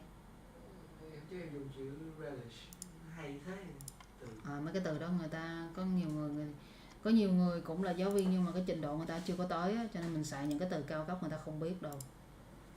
Hoặc là cũng là người nước ngoài luôn nhưng mà có chắc là người đó có bằng cấp hay không, cho nên thì một vài người nước ngoài mình chỉ cần dùng những cái từ mà không phải là cao cấp mà những cái từ mà ở trình độ cao á, mà người ta không hiểu là mình đã xác định cái trình độ người ta đang nằm ở đâu rồi đó. Bởi vì mấy bạn khi mà học lên B2, C1 gì đó, mấy bạn sử dụng những cái từ đó mà thấy người đó không hiểu là biết là cái trình của người ta đang ở dưới hay ở trên hay là ở cùng mình. Dạ.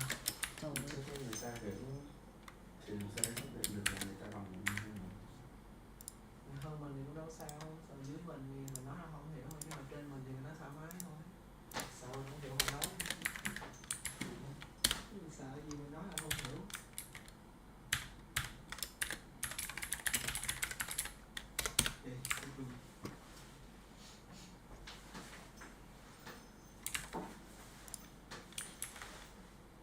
Hay quá. Goodbye, thanks Tom, thanks Bill, see you.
Yo.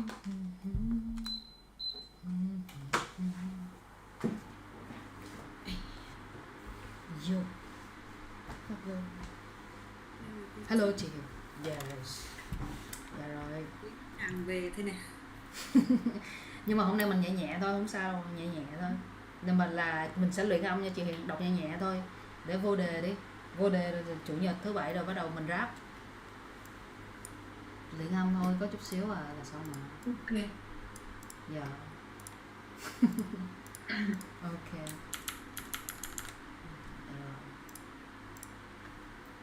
Recording in progress.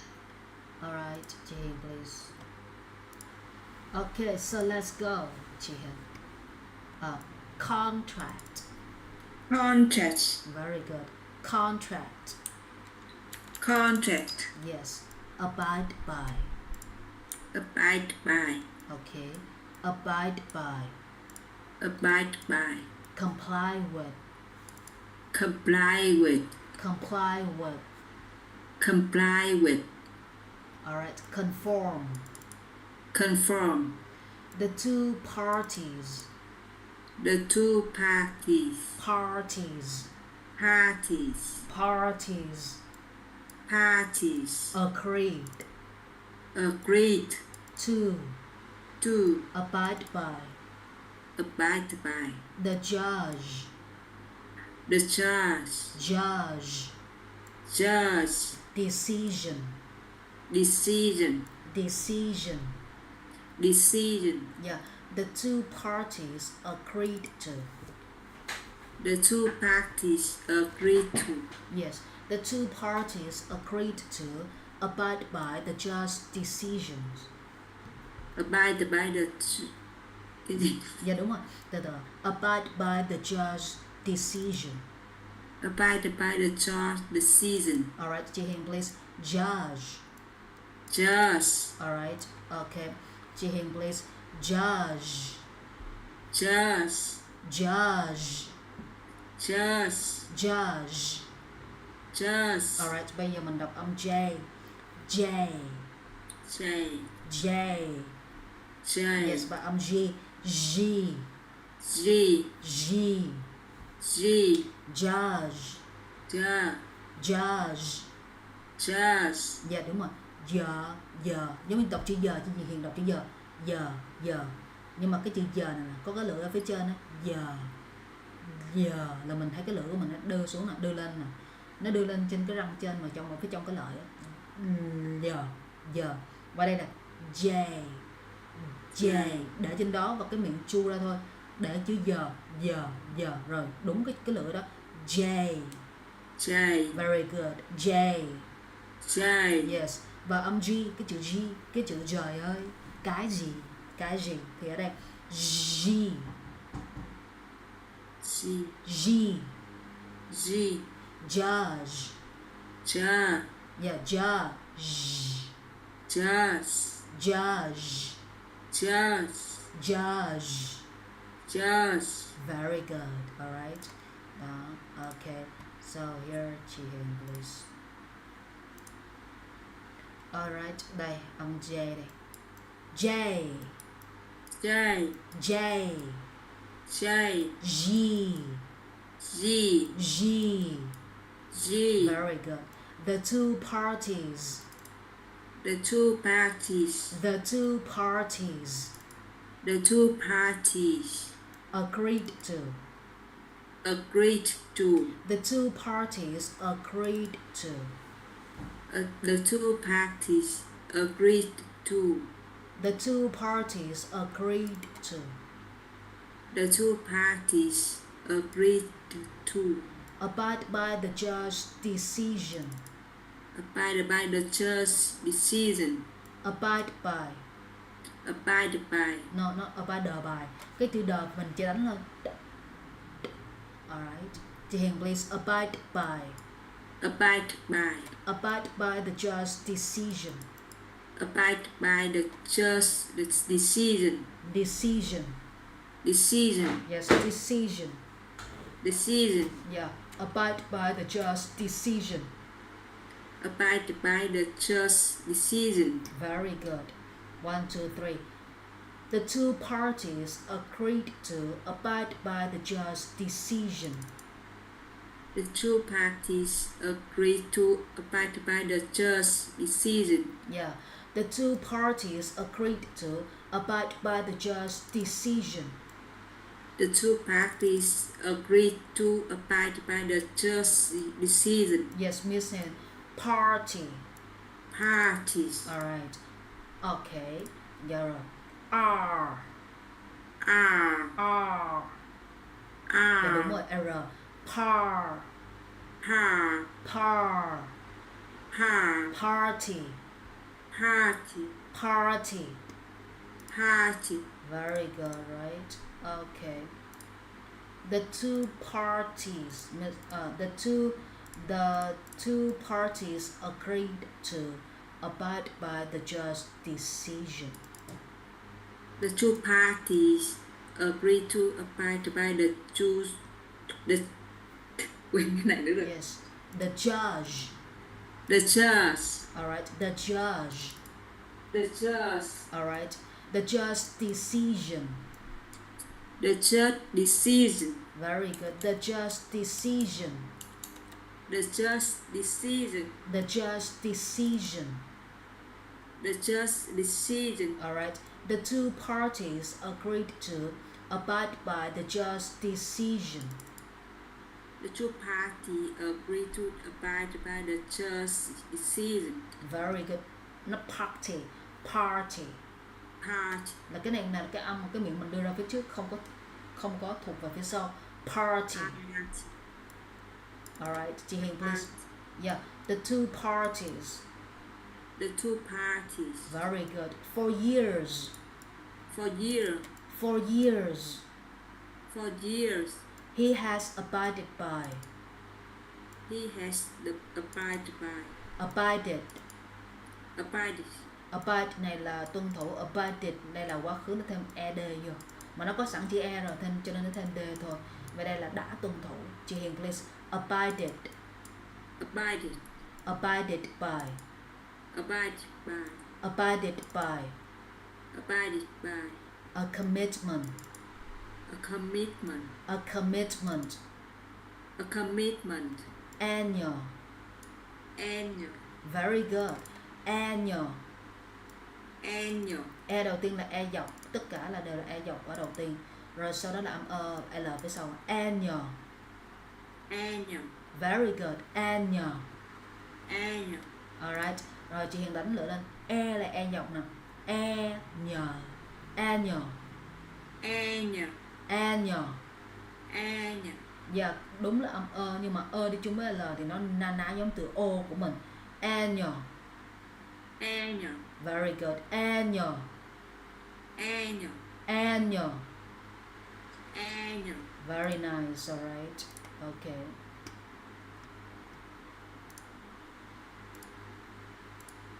Alright. Employee. Employee. Employee. Employee. Employee. Employee. Races. Racist. Races. Racist. For years, he has abided by a commitment to annual employee raises. For years, he has abided by a commitment to annual employee raise. Yes, raises. Racist. Very good. For years, he has abided by a commitment to annual employee raises. For years, he has abided by a commitment to annual employee raise. Yeah, let's go. Abide by. Abide by. Alright, comply with. Comply with. Comply with. Comply with. Okay, conform. Conform. The two parties agreed to abide by the judge's decision. The two parties agreed to abide by the judge's decision. Yes, the two parties agreed to abide by the judge's decision. The two parties agreed to abide by the Jersey decision. Very good. For years, he has abided by a commitment to annual employee raises. For years, he had abided by a commitment to annual employee raises. Yes, employee raises. Employee raise. Very good. Agreement. Agreement. Agreement. Agreement. All right. A mutual. A mutual. Mutual. Mutual. Mutual. Mutual. Mutual. Mutual. Yeah. Ở đây mình sẽ đánh L lên nè. Mutual. Mutual. Arrangement. Arrangement. Chữ ở đây đầu tiên ở và chữ ran là âm e dọc miệng. Arran.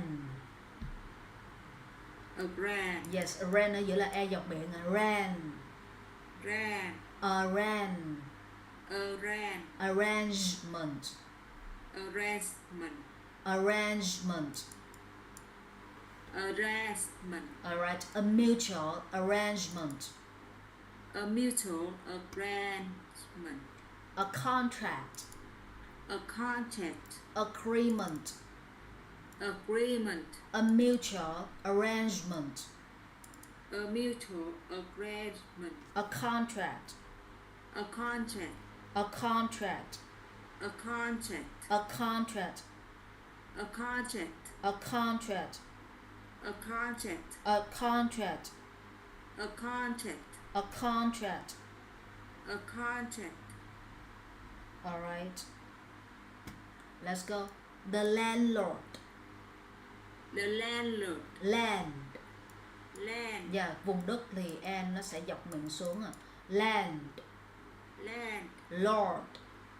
Lord. The landlord. The landlord. Tenant. Tenant. The landlord and tenant. A landlord and tenant. The landlord and tenant. The landlord and tenant. Alright, chị Hiền, please. Landlord. Landlord. Yes, land. Land. Và đánh lên chị Lord.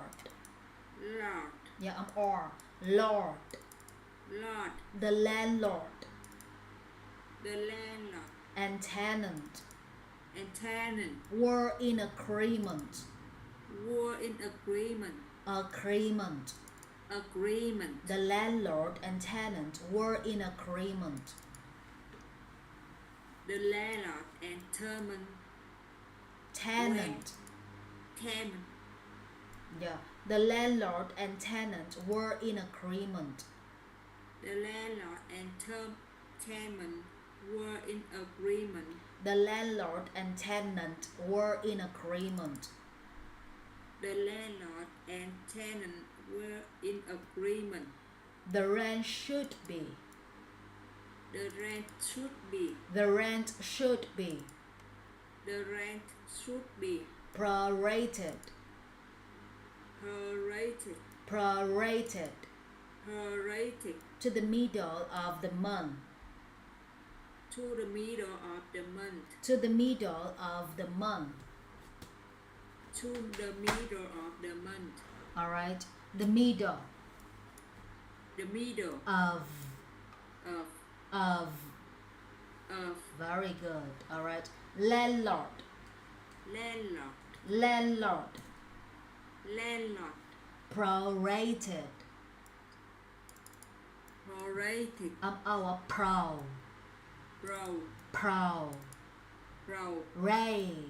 Ray. Là A. Ray. Ray. Prorated. Prorated. Pro. Pro. Pro. Pro. Yes. Prorate. Prorate. Prorated. Prorated. Prorated. Prorated. Alright. The rent should be prorated.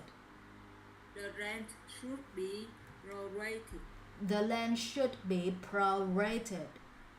The rent should be prorated.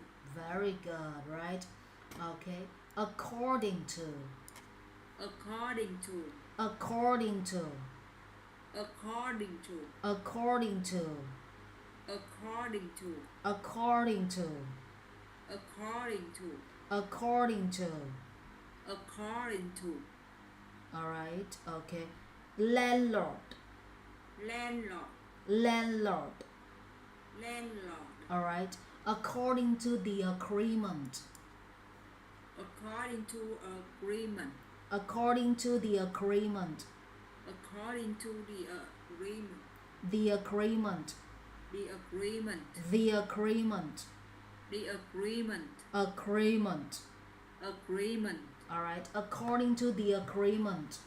according to the agreement, Very good. Chị Hiền, please. The. the, Gắn lỡ đọc à. The. the, Very good, right? According to the agreement. according to the agreement, Nice. The caterer. the caterer, Caterer. caterer, Caterer. caterer, Very good. Caterer. caterer, The caterer the, the caterer will also supply the flowers for the event. will also supply the flower for the event, Will also supply the flowers for the event. we also supply the flowers for the event, All right, for the event. for the event, Okay. According to the agreement, according to the agreement, the caterer. the caterer, All right. Okay. So here, care, care, care, care, care, care, care, care, care. care, All right. The caterer, the caterer, the caterer, the caterer, the caterer. the caterer, All right. The caterer will also supply the flowers for the event. the caterer will also supply the flowers for the event, For the event. for the event, For the event. for the event, Event. event, Very good, right? Okay. According to the agreement, the caterer will also supply the flowers for the event. according to the agreement, the caterer will also supply the flowers for the event, Alright, okay. The landlord and tenant were in agreement that the rent should be prorated to the middle of the month. the landlord and tenant, Yeah. Tenant, tenant, tenant, tenant, tenant, tenant, tenant. tenant, Okay, alright. The landlord and tenant were in agreement that the rent should be prorated to the middle of the month. the landlord and tenant were in agreement that the rent should be brought to the middle of the month, Yes, to the middle of the month. to the middle of the month, Alright, okay. Let's go. Agreement. agreement, Mutual arrangement. mutual agreement, Mutual mutual arrangement. agreement, Range. rents, Range. rents, Range. rents, Range. rents, Range. rents, Mutual arrangement. mutual arrangement, Arrangement. arrangement, Arrangement. arrangement, Alright, okay. A contract. a contract, Okay. The landlord and tenant were in agreement that the rent should be prorated to the middle of the month. the landlord and tenant were in agreement that the rent should be brought to the middle of the month. According to the agreement, the caterer will also supply the flowers for the event. According to the agreement, the returner The will caterer, đây là the chữ caterer, là chữ AK là âm E dọc miệng xuống là care, caterer, caterer, the caterer. the caterer The caterer will also supply the flowers for the event. The caterer will also supply the flowers for the event. Very good. Assurance, Assurance, assurance, assurance, assurance. assurance, Yes, assurance. assurance, A guarantee, a guarantee, guarantee. guarantee. Very good. Alright, chị Hiền please. Ghe là âm E dọc miệng xuống. Ghe. Yeah, Run. run, T. T, Guarantee. guarantee, Dạ, cái T ở phía sau mình thấy nó hơi dài. Nó hơi dài. Là tại vì nó dài thiệt. Ngang ra là xong mà. Guarantee. guarantee, Yes, guarantee. guarantee, Confidence. confidence, Yes, confidence. confidence, Alright, người Việt hay đọc là con. Đó là tiếng Anh châu Á, còn tiếng Anh là của chuẩn là confidence. confidence, Yes, confidence. confidence, Assurance. assurance, Guarantee. guarantee, Confidence. confidence, Alright. The sales associate. Alright, chị Hiền please. associate, Yes, associate. associate, Yes, associate. associate, The sales associate the sales associate gave gave his assurance. his assurance, His assurance his assurance that. that Alright, người Việt Nam cứ tưởng cái này là âm A là that. Không, cái này là âm E dọc miệng xuống à. That. that That. that Yes, the sales associate gave his assurance that. the sales associate gave his assurance that Cắn lỡ đầu à. Ở đây có chữ thờ của Việt Nam, không phải là đờ, mà cắn lỡ là that. that That. that Very good. The sales associate gave his assurance that. the sales associate gave his assurance that Alright. Ok, mình cứ đọc bình thường thôi. That. that Mình cứ nhớ là dọc miệng E, chữ E dọc miệng xuống. Mình cứ đọc bình thường, chứ đừng có cố đọc quá là nó ra, nó nghe âm nó không tự nhiên. Nó sai, nó không sao mà nó không tự nhiên. Nó bị khẩn miệng à.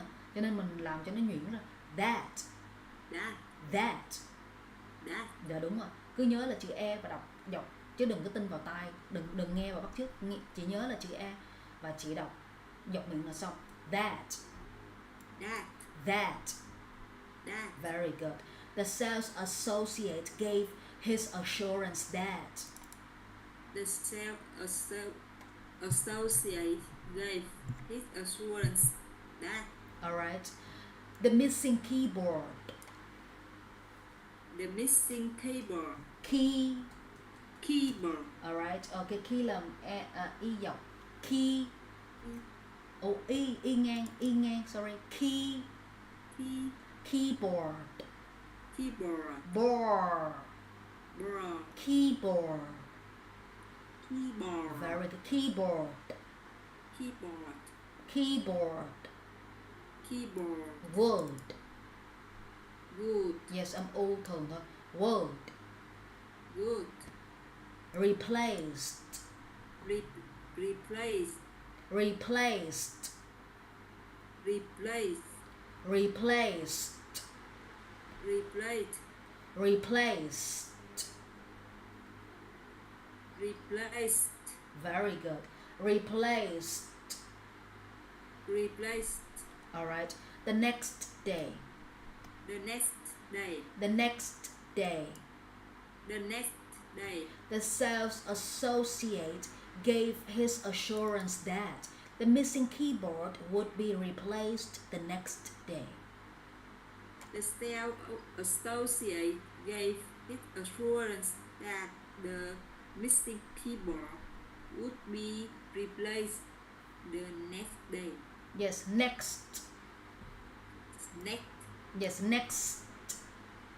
Next. Dạ đúng rồi, the next day. The next day. The next day. The next day. Yeah. Self-assurance. Self-assurance. Self. Self. Self. Self. Assurance. Assurance. Self-assurance. Self-assurance. Made it easy. Made it easy. Made it easy. Made it easy. Aid made. Made. Yeah, made. Made. Made. Made. Alright. Made it easy. Made it easy. Alright. Easy. Easy. Let's go. In charge. In charge. Charge. Charge. Alright. In charge. In charge. In charge of. In charge of. In charge of. In charge of. The negotiations. Negotiation. Alright, please wait, okay? Alright. Alright, negotiation. Negotiation. Yes, negotiations. Negotiation. No, not T, she. She. She. She. Negotiation. Negotiation. Alright. Her self-assurance made it easy to see why she was in charge of the negotiations. Her self-assurance made it easy to see why she was in charge of the negotiation. Alright, okay. Her self-assurance made it easy to see why she was in charge of the negotiations. Her self-assurance made it easy to see why she was in charge of the negotiation. Alright, Ji Hiền, please. In charge. In charge. In charge of. In charge of. Alright, okay. R. Char. Char. Char. Char. In charge. In charge. In charge. In charge. In charge. In charge. In charge of. In charge of. Charge. Charge. In charge of. In charge of. Very good, right? Okay. Alright. Let's go. Negotiations. Negotiation. Her self-assurance made it easy to see why she was in charge of the negotiations. Her self-assurance made it easy to see why she was in charge of the negotiation. Alright. Negotiations. Negotiation. Very good. Cancellation. Cancellation. Okay. Can. Can. E dọc miệng à. Can. Can. Nó y chang như từ có thể, nó là e dọc miệng à. Can. Can. Cancel. cancel, cancellation, cancellation, cancellation, cancellation, annulment, annulment, annul. annul, Alright, missing annul, annul, annul, annul, annulment. annulment, Alright, cái từ đầu tiên là dễ rồi. Cái từ thứ hai là âm miệng dọc. N, n, n. n, Và có L lên. N, n, annul, annul, annulment. annulment, Alright, có hai dạng thường là bình thường. Còn dọc là đọc dọc miệng xuống. N, n, n, n, annulment. annulment, Very good, right? Get to him, please.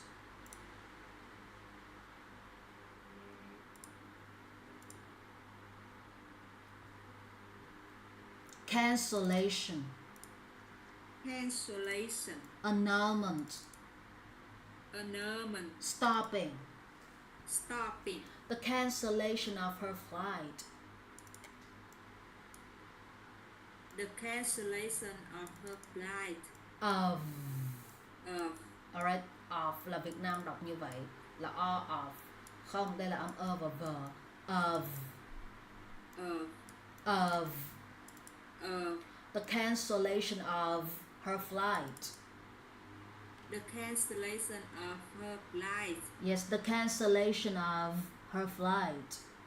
the cancellation of her flight, Caused. caused, Caused. caused, Caused. caused, Her problems.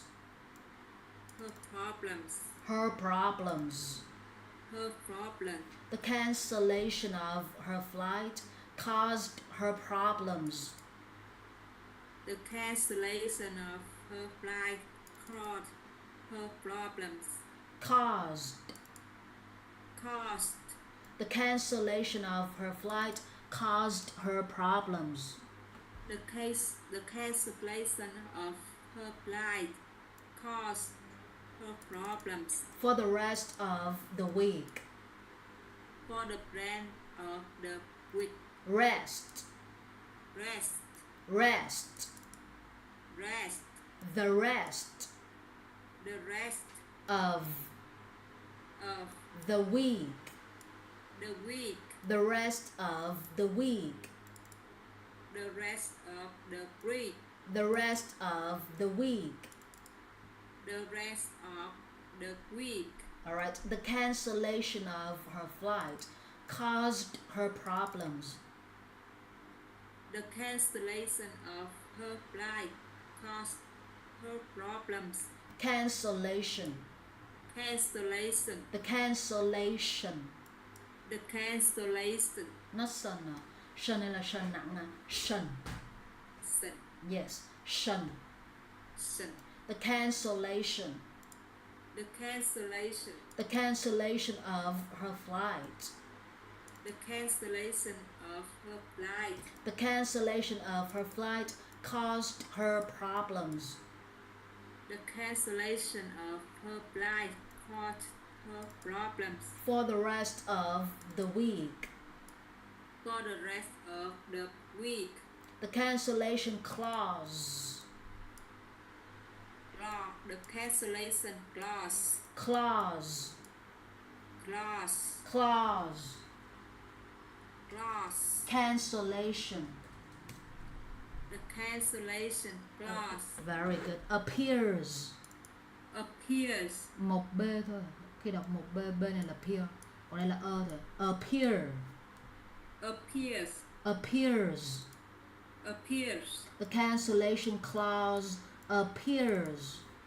the cancellation clause appears, The cancellation clause appears at the back of the contract. the cancellation clause appears at the back of the contract, Yes. Back back, là âm e dọc và back. back, At the back of. at the back of, At the back of. at the back of. Alright, not of, Uh, alright. Miss saying please, at the back of at the back of the contract. the contract. The cancellation clause appears at the back of the contract. The cancellation clause appears at the back of the contract.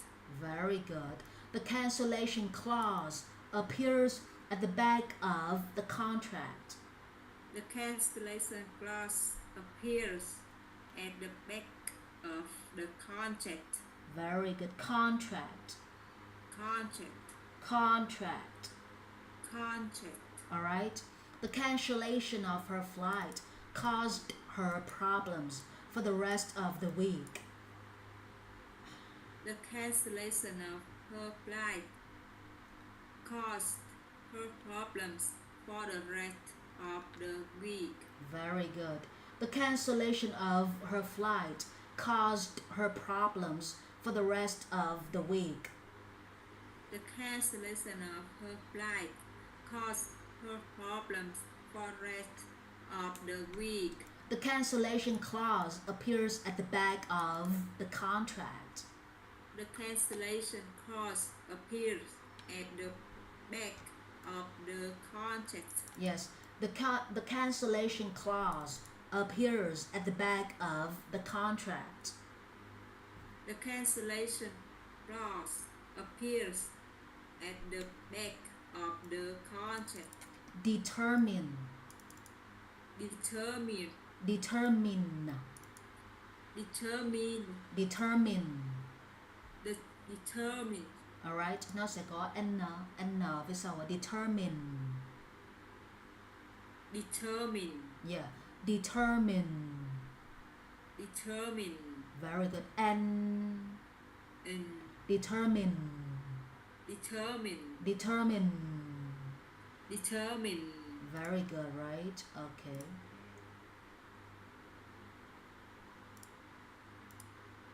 Find out. Find out. Alright, find out.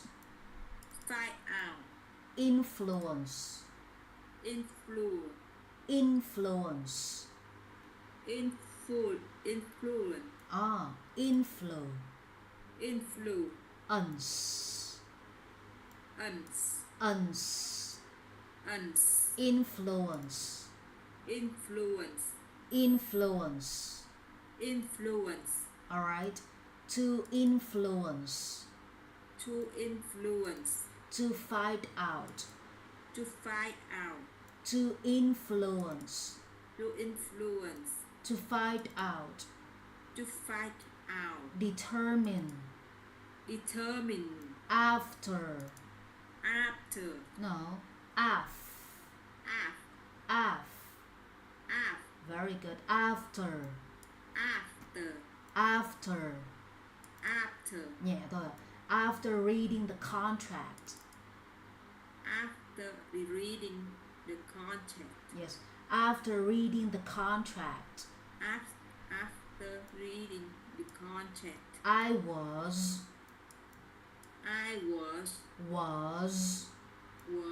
Still. I was still. Unable to. I was still unable to. Determine. If. Đây là if. Our company. Alright. If our company. Our. If our company. Liable. Back. Đây là e dọc miệng à. Back. Wages.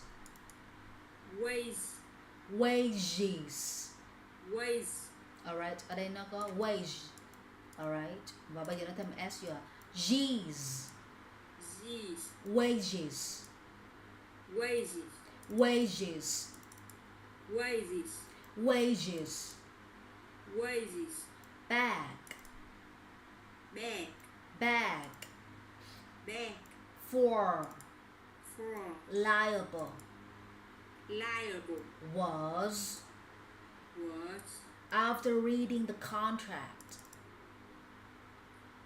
After reading the contract, I was still unable to determine if our company was liable for back wages. I was still unable to determine if our company was liable for Back wages.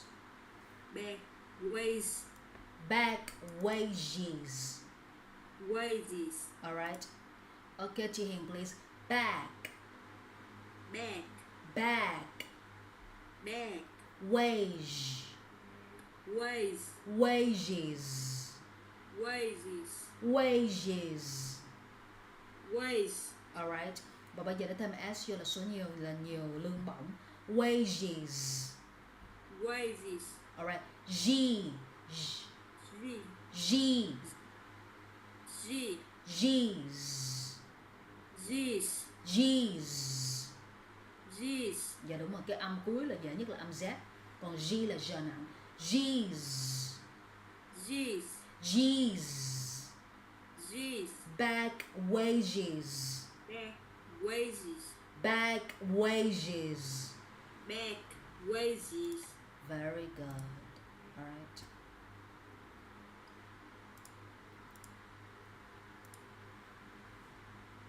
After reading the contract, I was still unable to determine if our company was liable for back wages.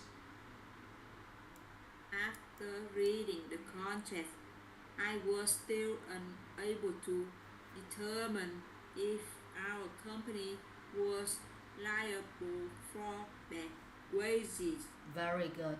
After reading the contract, I was still unable to determine if our company was liable for back wages.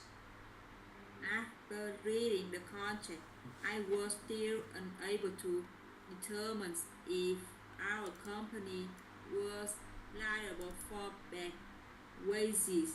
Alright. The skill The skill of of union.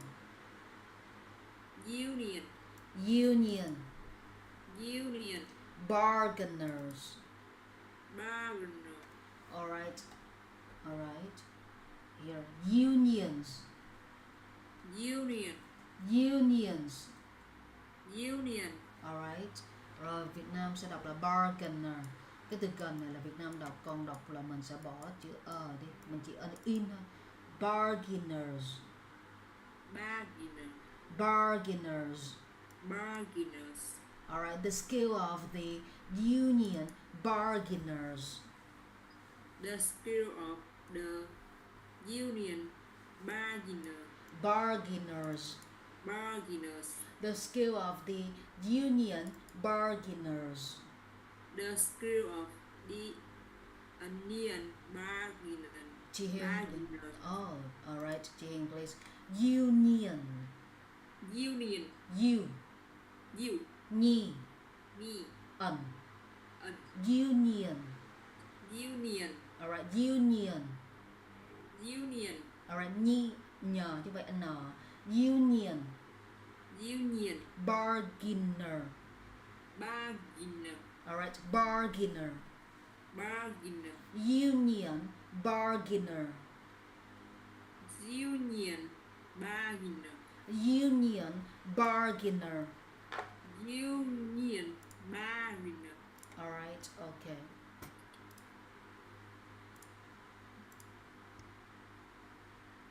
Union.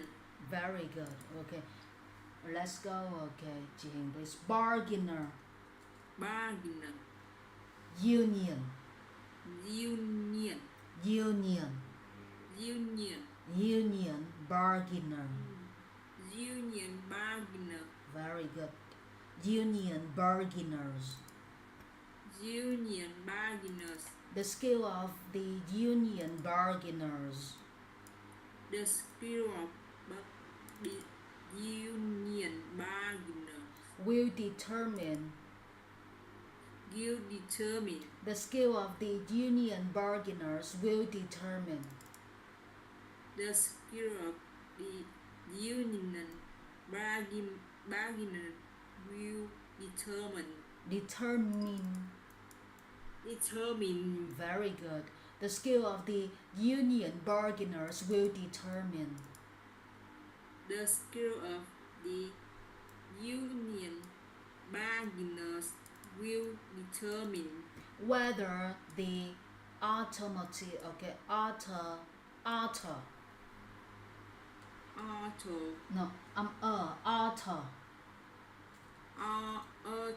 alright, very good,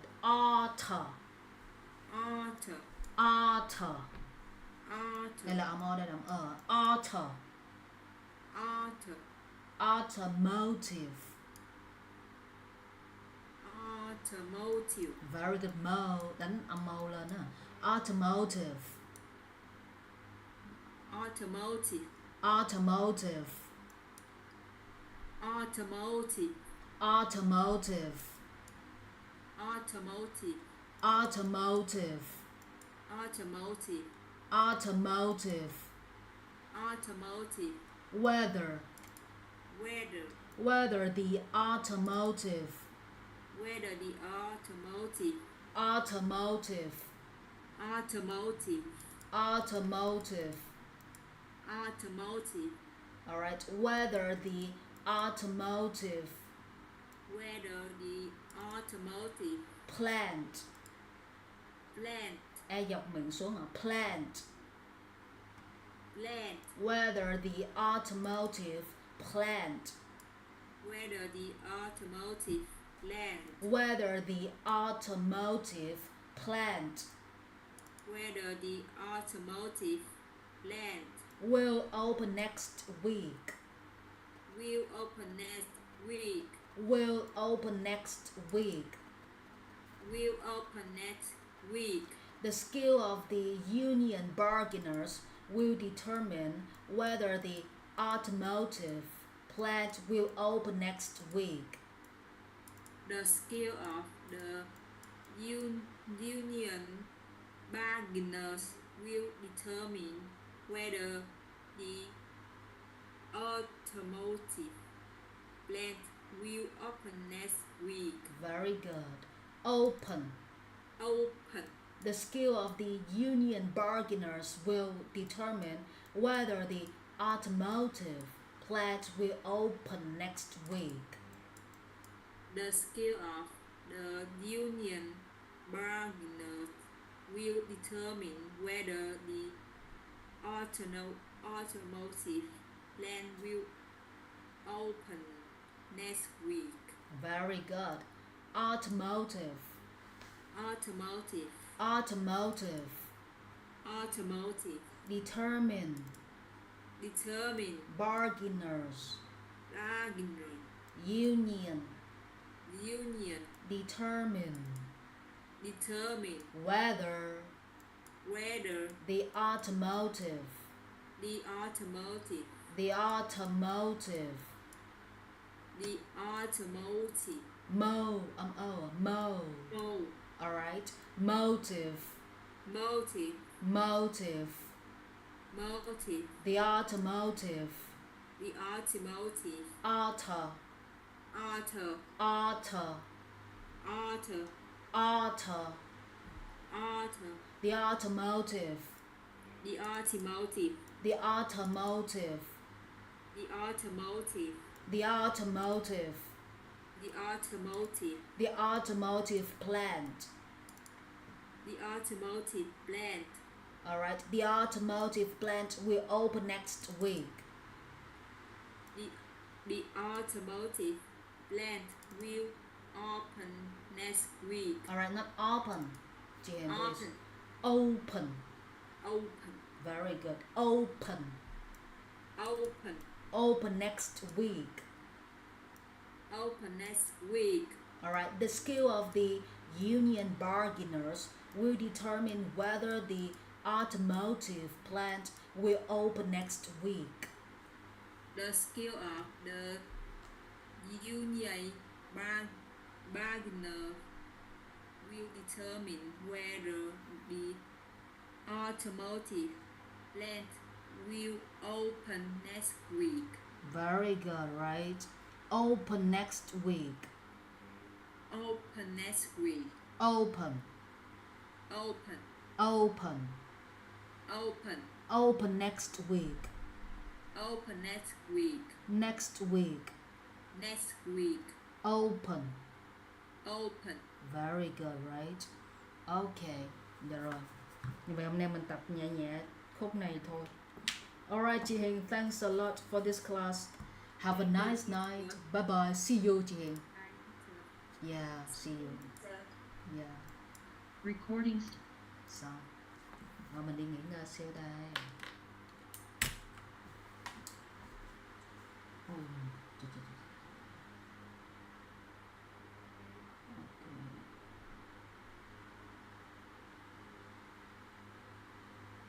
Alright, thanks a lot. Bye bye.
Mở cửa ra.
Okay, good evening class. Let's start. Recording in progress. Alright, so let's start the class together. In this class, we are gonna practice pronunciation. So, okay, first we are gonna practice pronunciation, and then we are gonna communicate with each other in English, but we have to use the words shown on the page. So let's practice pronunciation first, Lynn. Alright? Okay, let's go, Lynn. Marketing. Yeah, so let's go. Marketing. Marketing. Alright. Market.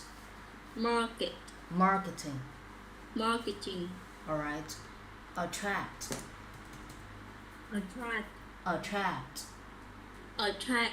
Đó là âm E dọc nha. Attract. Attract. Alright. Draw. Draws. Draw. Draw. Okay, làm O. Appeal. Appeal. Attract. Attract. Draw by appeal. Draw by appeal. Draw by appeal. Draw by appeal. Very good. Alright. The display attracted a number of people at the convention. The display attracted a number of people at the convention. At the convention. At the convention. Alright. Okay, Lynn. Okay. So here, attract. Do you attend? Okay. Do you ever attend any events or convention? We have the word convention like conference. Event is smaller than a conference. And a conference is a little bit the same as convention. So do you ever attend any kinds of events? Lynn, please.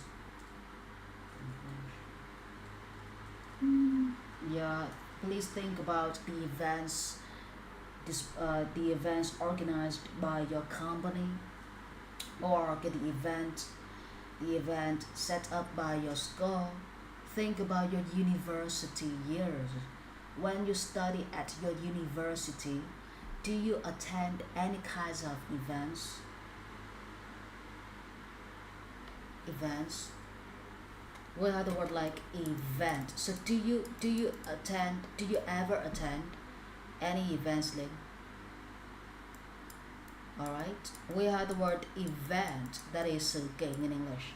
And we have the word like convention, that is formal meeting. Please remember this word. Instead of saying, I have to attend a formal meeting, I can say that I have to participate in a convention. So if the meeting is very formal and the meeting is very important, very large, we will use the word convention. Alright?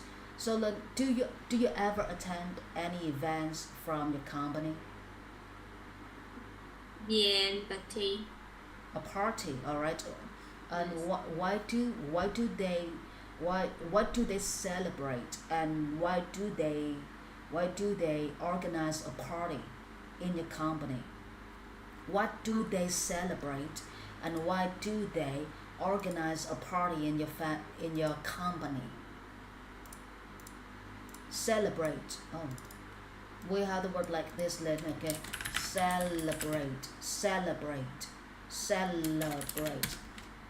For example, today is my graduation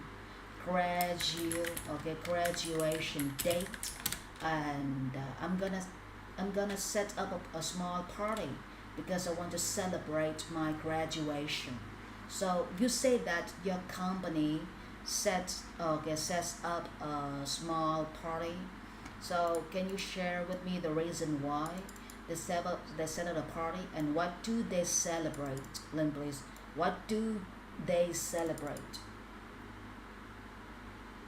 So what do they celebrate? Celebrate means ăn mừng. So what does your company celebrate? Why do they set up a party inside the company? Set up. Double check. That's it. Alright. Okay. So do you work, okay, do you how often do you attend parties then? How often do you attend party? Alright. How often do you attend party?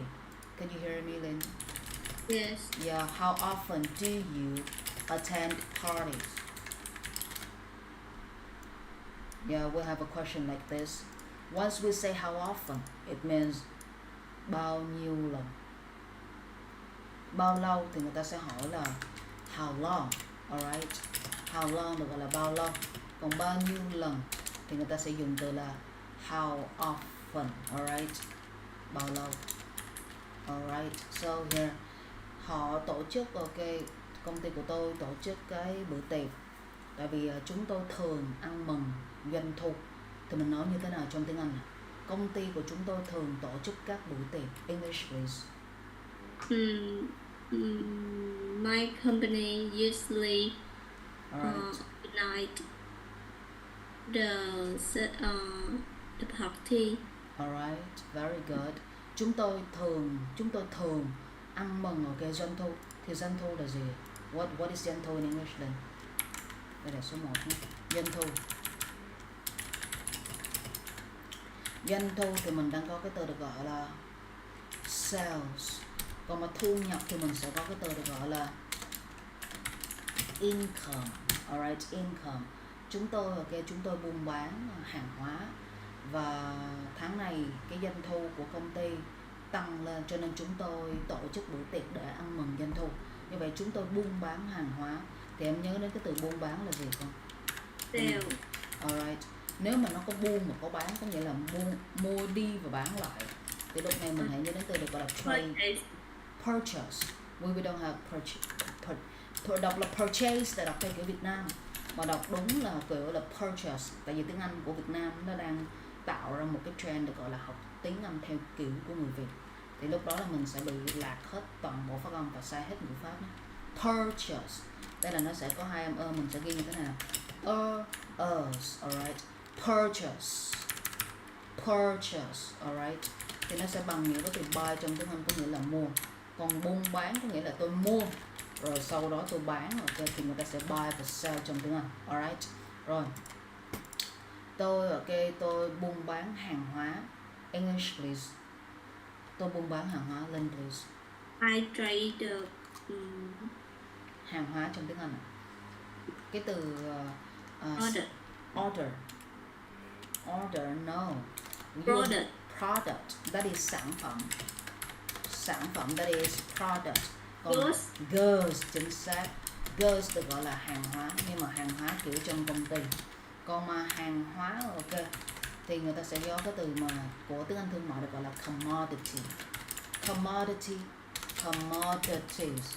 Alright.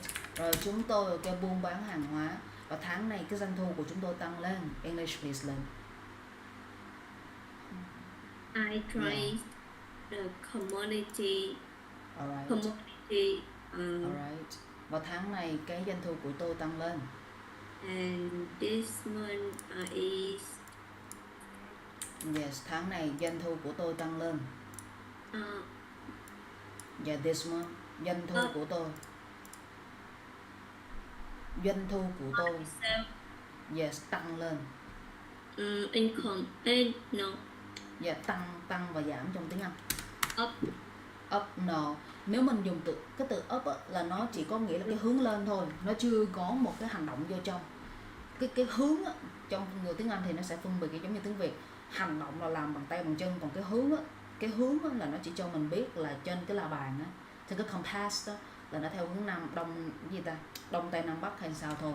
Nhưng mà cái từ up là nó hướng lên, còn từ down được gọi là cái hướng xuống, nó không phải là hành động. Nếu em muốn dùng hai cái từ này hành động thì người ta sẽ dùng từ go up hoặc là go down. Go up hoặc là go down. Mà tăng á, ví dụ như trong cái task 1 của Ielts mình viết ha, tăng một cách bình thường, không có nói nhấn mạnh nhấn gì hết á, thì người ta sẽ có động từ tăng được gọi là increase và động từ giảm được gọi là decrease. Mà tăng á, mà theo kiểu mà tăng một phát á, mà nó lên tới đỉnh luôn, thì người ta sẽ dùng cái từ được gọi là ok, it reach, ok, reach a peak of, it reach a peak of, được gọi là nó chạm đến cái mốc ở đỉnh, ok, hoặc là người ta tăng lên một phát đến cái đỉnh luôn, reach a peak of, và nó gọi là nó giảm xuống một cái tới đáy luôn, thì người ta sẽ dùng cái từ mình giảm xuống tới đáy luôn, thì người ta sẽ dùng cái từ được gọi là it runs, ok, it runs down, ok, it runs down, và dễ nhất it runs down to the bottom of cái gì đấy.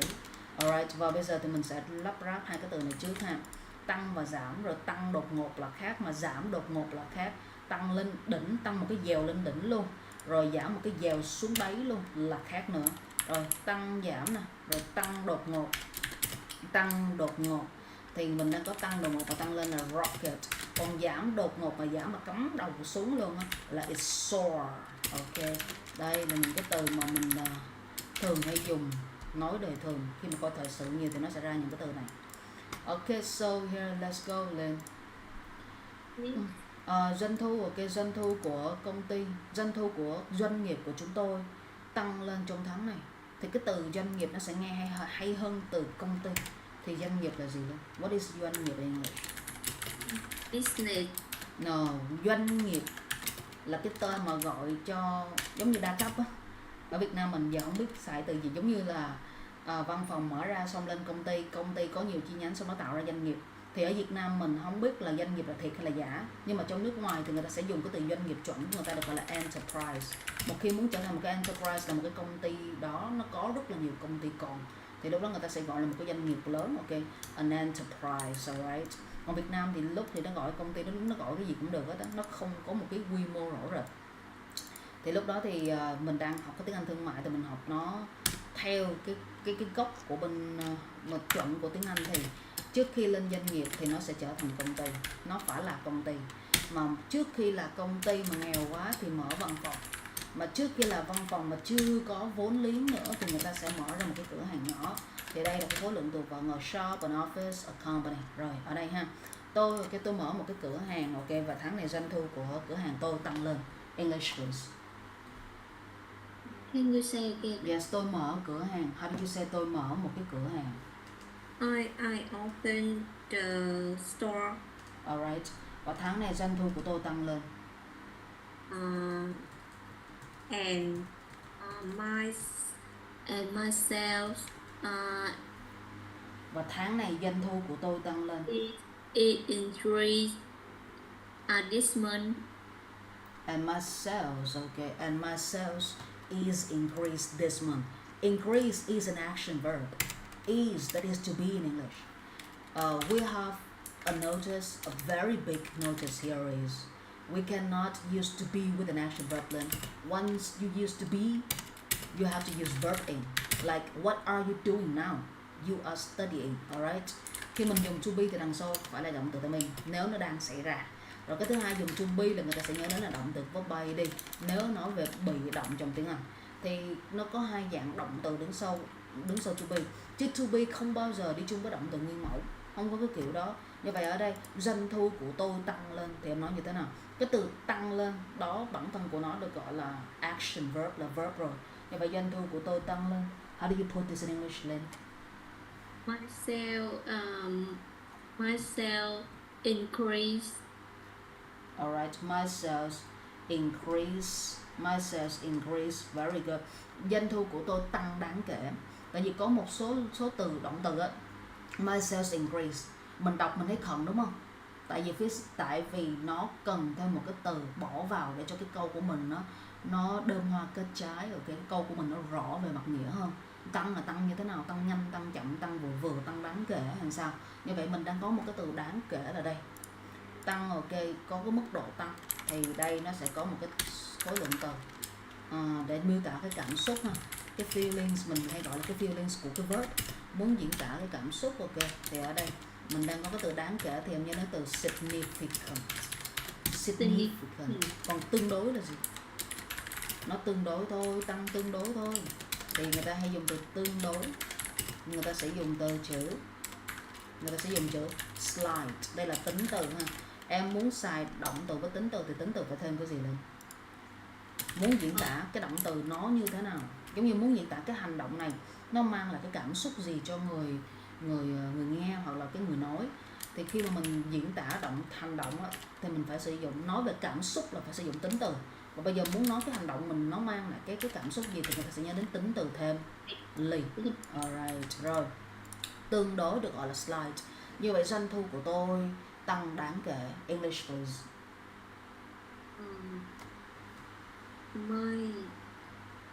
My sale increased significantly. My sales increase significantly. We have the word significant, not significant, alright? Significant. My sales increase significantly. Ok, rồi em nhìn cái từ increase này nha. Tăng là tăng bao nhiêu, giống như là tôi tăng cái nhiệt độ của máy lạnh lên là 35 độ C đi. I increase the temperature of the air conditioner to up to 20 degrees Celsius. So you increase what up to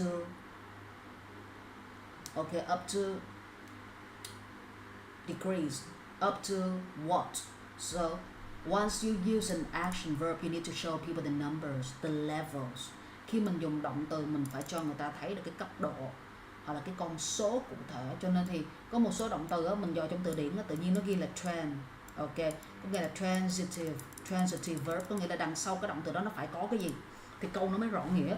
Thì increase này là increase, đứng sau từ increase là tăng bao nhiêu. Ok, ví dụ như tôi là tăng này, I increase the temperature, the temperature của cái gì đó, up to bao nhiêu cái degrees Celsius. Thì mình tăng là tăng bao nhiêu, còn bây giờ không biết tăng bao nhiêu, nói chung thì đừng bao giờ dùng động từ. Cái câu của em hồi nãy em vừa nói là my sales significantly increase. Nếu mình viết kiểu này trong IELTS Task 1 cũng được, không sai, nhưng mà không được band cao thôi. Tại vì sao? Tại vì cái từ increase này là phải chính xác là nó tăng là tăng bao nhiêu. Increase, up to what? My sales significantly increase up to $1,000 this month. Alright? So if you say increase here, you should say that up to how much? Up to how much in dollars? Okay, so if you don't know the number, if you don't know the amount of dollars that your sales reach, you have to use a noun in English. Khi mình không biết cái con số cụ thể dành cho cái hành động, khi dùng hành động phải có một cái đuôi ở phía sau là làm gì, đi là đi đâu, tăng là tăng bao nhiêu. Còn nếu mà mình nói tăng mà mình không có biết tăng bao nhiêu hết á thì mình dùng danh từ. Câu này vẫn được, không sai, nhưng mà muốn tăng band điểm hoặc là muốn lên C1, muốn lên B2 thôi ha, thì nó không có lên được đâu. Tại vì nó bị khựng ngay cái khúc mà trong câu nói khựng miệng lại, my sales significantly increase. Nếu mà cảm nhận được là đã thấy khựng trong cái cảm xúc rồi, đúng không? Cho nên thì khi mà em dùng động từ, em hãy nhớ sau cái động từ đó phải có cái gì, giống như I go to là go to where? Where do you go? I go to school. I work. You work what? Where do you work? Who do you work with? Don't say I work. I work at home. I work with nobody. I work alone. Như vậy khi mình dùng động từ nó phải có một cái khúc ở phía sau. Nếu mình nói là phải có đầu có đuôi. Thì ở đây khi em dùng cái từ increase và decrease nha, rap đúng về mặt ngữ pháp, đúng về nghĩa, đúng hết luôn, nhưng mà không có được điểm cao đâu, không có cứu được luôn. Thì ở đây nếu mà em muốn cứu điểm của em á, đậu cho nó đậu ra luôn, thì lúc đó khi mà em không biết nó tăng cụ thể bao nhiêu, nói chung là không có cái nội dung ở phía sau cái động từ á, thì đừng bao giờ dùng cái động từ đó đặt câu đó. Chuyển qua dùng danh từ. Thì cái danh từ của increase thì nó cũng là increase, đúng không? Cái danh từ của decrease thì nó cũng là decrease trong tiếng Anh. Thì giờ mình dùng danh từ mình nói làm sao? Doanh thu của tôi tăng lên đáng kể. Nếu mình dùng danh từ thì mình nói làm sao đây? Lên please. Can you show me your sentence? Yes. Doanh thu của tôi tăng đáng kể. Động từ thì quá dễ, còn muốn dùng danh từ thì phải thêm một cái động từ giả vô. Như vậy doanh thu của tôi tăng đáng kể. Khi dùng từ increase mà là danh từ, muốn biết collocation dictionary ha, tìm cái từ điển này dò lại ra. Còn bây giờ thì Linh ráp như thế nào đây? Can you show me your sentence? My increase sales. My increased sales. Đây là em ráp danh với danh. My increased sales, cái này đâu phải là một câu. First. Cái này không phải là một câu. Câu chúng ta không phải là chủ động vị. Như vậy doanh thu của tôi tăng đáng kể. Doanh thu, ok. Doanh thu của tôi tăng đáng kể. Tăng có cảm xúc là đáng kể, là tăng như thế nào. Nhưng mà cái động từ tăng không xài được, tại vì không biết tăng cụ thể là bao nhiêu. Khi dùng động từ là phải đi đến nơi luôn. Còn nếu mà không đến nơi á, chuyển qua danh từ. Thì bây giờ mình dùng là có cái từ mà danh từ là increase và decrease. Thường người ta sẽ dùng từ have cho tất cả các danh từ để nó tạo ra một cái động từ ảo. Như vậy doanh thu của tôi có một cái số lượng tăng đáng kể. Đó, nó ra được rồi. Have, ok, cái gì đó increase. Rồi ok, rồi dùng have mà decrease thì nó kỳ quá. Doanh thu của tôi ok, doanh thu của tôi ok, cho thấy cái sự giảm đáng kể. Thì từ have increase thì ok, còn từ mà decrease thì phải dùng từ cho thấy là witness. Thường người ta sẽ đọc witness cái decrease như thế nào, có nghĩa là cho thấy cái sự giảm như thế nào. Rồi ở đây người ta có thể dùng hay hơn từ have được gọi là từ see, ok. See là thấy được, ok, cho thấy được cái dấu hiệu tăng nó như thế nào. Như vậy khi em dịch là cho thấy cái dấu hiệu tăng, rồi cho thấy cái dấu hiệu giảm. Thấy tích cực, còn thấy mà kiểu mà chứng kiến là tiêu cực. Tại vì decrease là tiêu cực, cho nên người ta không dùng là see decrease, người ta nhấn mạnh là witness cái gì đó decrease. Rồi như vậy doanh thu của tôi tăng đáng kể. English please. My sales. Yes, my sales. Say significance. Alright, my sales. See what, Lynn? Can you show me your sentence, please? Significance. Yes, significant what? Increase. Significant increase. My sales see significant increase. Increase em xài như là một cái chế độ là danh từ đúng không? Một cái chức năng là danh từ. Khi mà mình xài một cái từ theo cái chức năng là danh từ thì mình phải làm sao? Danh từ đâu giờ đứng một mình một cõi trong tiếng Anh. It never stands alone. So if you use a noun to make a sentence, you need to make your noun plural. Add s to the end of your noun. So here is the way for us to use noun. Đây là cách mình dùng danh từ, cách dùng danh từ in sayings or in sentences. What is the difference between saying and sentences, Len? What is the difference between sayings and sentences? Can you show me the difference, Len, please? So difference, please. Cái sự khác nhau là gì đây? Mình đang có cái từ được gọi là sự khác nhau trong tiếng Anh. Khi mình nói đến cái từ sự khác nhau thì ở đây sayings nó đang nói về lời nói, còn sentences nó đang nói về câu viết trong tiếng Anh. Thường người ta nói cái câu của bạn như thế nào, người ta dùng từ sentence là nói về cái câu mà mình viết bằng tay hoặc cái câu mà mình đọc bằng mắt. Còn sayings là cái câu mà mình nói bằng miệng. Alright, như vậy đó là cách mà khác biệt ha. So you say what do you say? This is my saying, okay? Or what do you write? What do you read? I read sentences or I write sentences. Read, write sentences in English. Em nhớ nhé. Rồi ở đây mình quay lại ở đây, doanh thu của chúng tôi tăng lên. Em nhớ mỗi lần dùng động từ là phải có cái nội dung cụ thể của động từ. Nếu cái hành động nó không có cụ thể, không có cái nội dung cụ thể là tăng lên bao nhiêu, đi là đi đâu, nó cái hành động tự nhiên nó đứng một mình, nó chơi với, giống như nói cọc lóc, nó nói không có đầu không có đuôi á, thì đó nó không được dùng động từ trong tiếng Anh đâu. Mình phải chuyển sang xài danh từ. Mà muốn xài được danh từ là phải tìm được cái động từ nào mà nó thường đi chung với cái danh từ đó đó. Và lúc đó cái câu của mình nghe nó rất là hay, nó không có bị khựng miệng, không có bị cứng quai hàm. Alright, so here, doanh thu của chúng tôi tăng lên. Chúng tôi buôn bán hàng hóa. English please.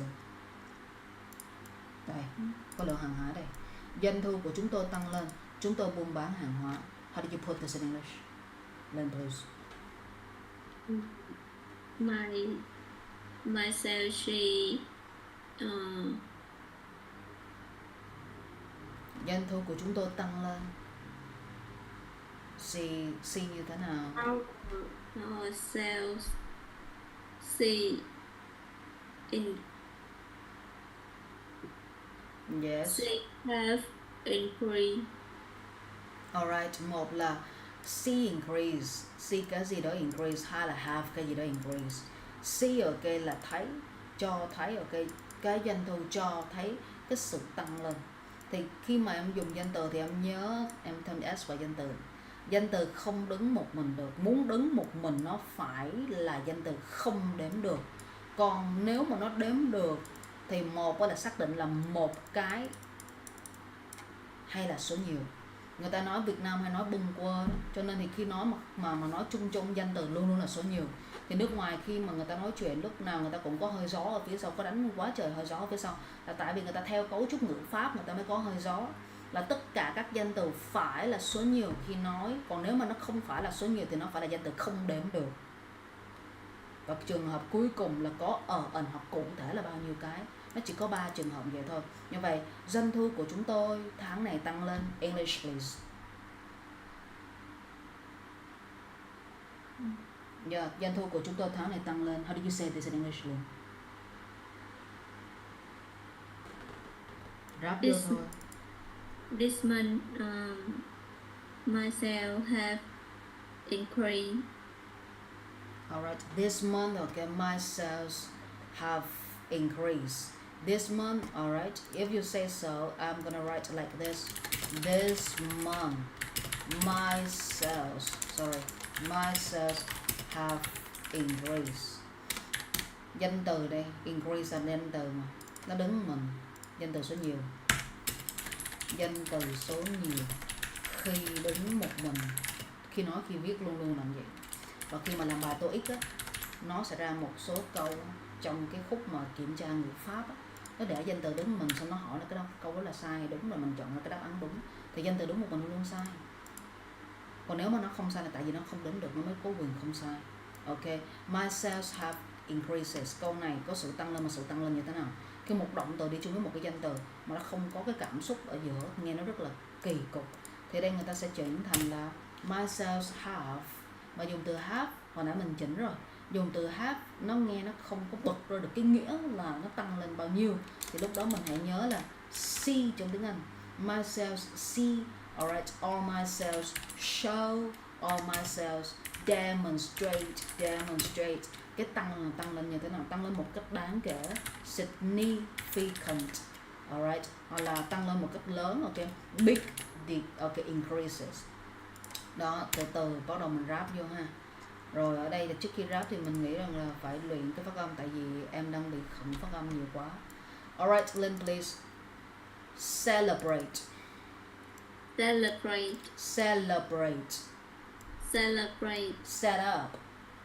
Set up. Graduation date. Graduation date. Graduation. Graduation. No, this is okay, graduation. Graduation. Alright. Okay, gra là âm e dọc miệng xuống ha. Em nhớ đọc cái chữ e dọc nha. Đọc chữ e xong dọc miệng xuống được gọi là e bướm á. Alright, so Lynn please. Cra. Alright, Jill. Alright, graduation. Very good, right? So this let's go Lynn. Set up. Alright, sales.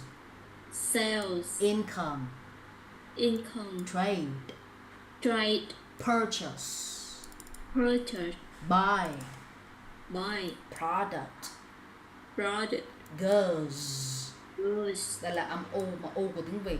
Còn u mà cái môi mà nó chề ra quá, mà nó chu ra nữa thì đó là u dài. Còn u bình thường đọc nó rất là khó chịu. Cái u mà bình thường đọc khó chịu hơn cái u dài. Alright, như thế đây là goes. Alright, commodity. Commodity. Commodity. Commodity. Alright, rồi bắt đầu ha. Tôi buôn bán hàng hóa. Tôi buôn bán hàng hóa. English please, Lee. I trade the good. Very good, alright. I trade goods. Và hàng hóa của tôi và tôi mua hàng hóa từ thương lái Trung Quốc và tôi bán lại hàng hóa cho người Việt. Thì thương lái là gì? Thương lái được gọi là người buôn, ok, người buôn, người mua đi bán lại. Thì mình đang có từ trade là từ buôn bán, dịch sang chậm hơn. Very good, nó gọi là người thương mại. Thì người Việt Nam sẽ có cái từ được gọi là thương lái là trader. Như vậy tôi mua hàng hóa từ thương lái Trung Quốc. Thì đây mình đang có từ hàng hóa thứ hai. Please try to use the second word. Alright, this word, Lynn please. Lynn, repeat after me.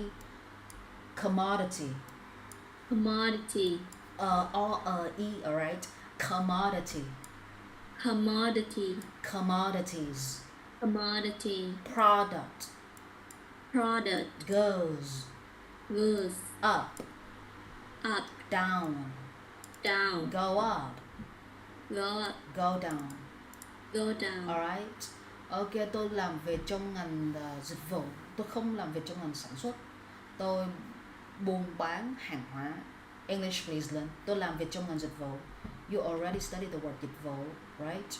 Tôi làm việc trong ngành dịch vụ. English please. I work at a service field. No, Lynn. You say work at, right? We don't use at. Work on. No, we don't use work on. We don't use on for work. You say work at. At is used. You can only use work at to show people the workplace in which you are working. Where do you work? You work in a building. You work in in an office, in a company, or in a shop. That is work at. I work at home. You work at You work at school or you work at an office. But once you talk about field or aspect, lĩnh vực, we say work in. Alright? We use work at for places, but we use work in for field of business. Alright? So here, can you show me the sentence, Glenn? Tôi làm việc trong ngành dịch vụ. English please. Yeah. Work at or work in. Tôi làm việc trong ngành dịch vụ. Service field. Alright, service. No, this is S of Vietnamese. The Vietnamese S, that is sh. But the S in English is not like Vietnamese. This is the English S, right? You don't say sh, you say s. Alright, S Vietnamese sh. But S in English, C. C. So service, not service. Service. Okay. Service.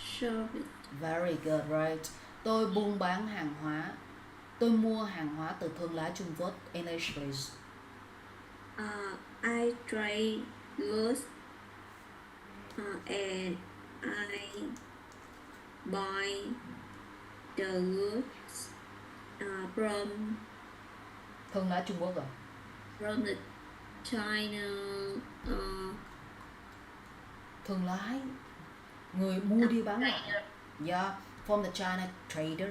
Learn, okay, we don't use the for names. Like my name is Archibald. Okay, you cannot say that my name is the name. Okay, my name is the Văn. My name is the Hải. We never use the for name. China is a name of a country. Vietnam is the name of a country. We don't say Vietnam laptop. We say Vietnamese laptop. Vietnamese is an adjective. Vietnam is a name. You never use a name of a country to go with another word in English. So fix the sentence, please, Lynn. How do you correct your sentence? Can you correct your sentence? Tôi làm việc với thương lái Trung Quốc. No, tôi mua hàng hóa từ thương lái Trung Quốc. English, please. I buy goods from Chinese trader. Try what, Lynn? Can you say? Good. Yeah. From what? You say from trader. From China what? Can you show me this part Oh. again? I buy goods from China trader. China trader. We have the word China like this. Name of countries. Never use the name of country with another word. Không bao giờ dùng cái tên của một cái đất nước cho đi chung với bất cứ cái gọi là cái danh từ nào hết. Tên của đất nước có đứng một mình một cõi, giống như là nó là kiểu mà giống như vỗ ngực xưng tên đó. Tôi là China này, tôi là như thế này, tôi là như thế kia, nó không bao giờ đi chung với bất cứ từ nào khác. Còn cái việc mà từ với từ đi chung với nhau ấy là nó phải sử dụng tính từ. Tính từ là từ đi chung với danh từ. Việt Nam ok là cái tên của một đất nước, China là tên của một đất nước, không bao giờ nối giữa cái tên đất nước với bất cứ cái danh từ nào hết. Em muốn dùng cái từ Việt Nam mà để nối với những cái danh từ khác như sản phẩm của Việt Nam đúng không? Sản phẩm Việt Nam đúng không? Việt Nam là Việt Nam, cái chữ Việt Nam không được quyền nối đến bất cứ gì hết. Bây giờ muốn nối sản phẩm Việt Nam đúng không? Thì lúc đó người ta sẽ nghĩ đến cái chữ Vietnamese. Rồi ví dụ như America đi ha, đất nước Mỹ, America. America chỉ là một cái tên thôi mà chuẩn của nó được gọi là Hợp chủng quốc Hoa Kỳ. Ok, được gọi là the USA. America là cái tên người ta hay gọi rồi, nhưng mà chuẩn của cái tên đất nước nó là Hợp chủng quốc Hoa Kỳ, the USA, alright? Thì ở đây America is the name of a country. But if you say that, oh, okay, the mouse, this is America mouse. No, America is a name. We never use a name of a country for, okay, to make a noun phrase, alright? So here you should say that American, okay? And here, China, China, China, right? Chinese, something like this. So here, tôi là một thương lái và tôi mua hàng hóa từ thương lái Trung Quốc. English, please. I am a trader and I buy the goods from the Chinese trader. Yes, alright. I buy goods. I buy goods. Tôi mua hàng hóa từ thương lái Trung Quốc. Em biết cái hàng gì không mà em dùng từ the. Em muốn dùng được từ the đó là bản thân em phải biết cái hàng đó là gì. Và bản thân cái người nghe nó phải biết em đang nói về cái gì thì em mới có quyền được dùng từ the trước cái danh từ. Đó là cách dùng thứ nhất. Cách dùng thứ hai, you have two sentences. In the first sentence, you already mentioned the name of a thing or a name of something, and in the next sentence, you also use this kind of word again. So once you use this, okay, the noun again, you need to use the to show people, oh, I'm talking about this in the first sentence, and in the next sentence, we already know what we are talking about. That is the reason why we use the before noun. That is the second case for us to use the. Alright?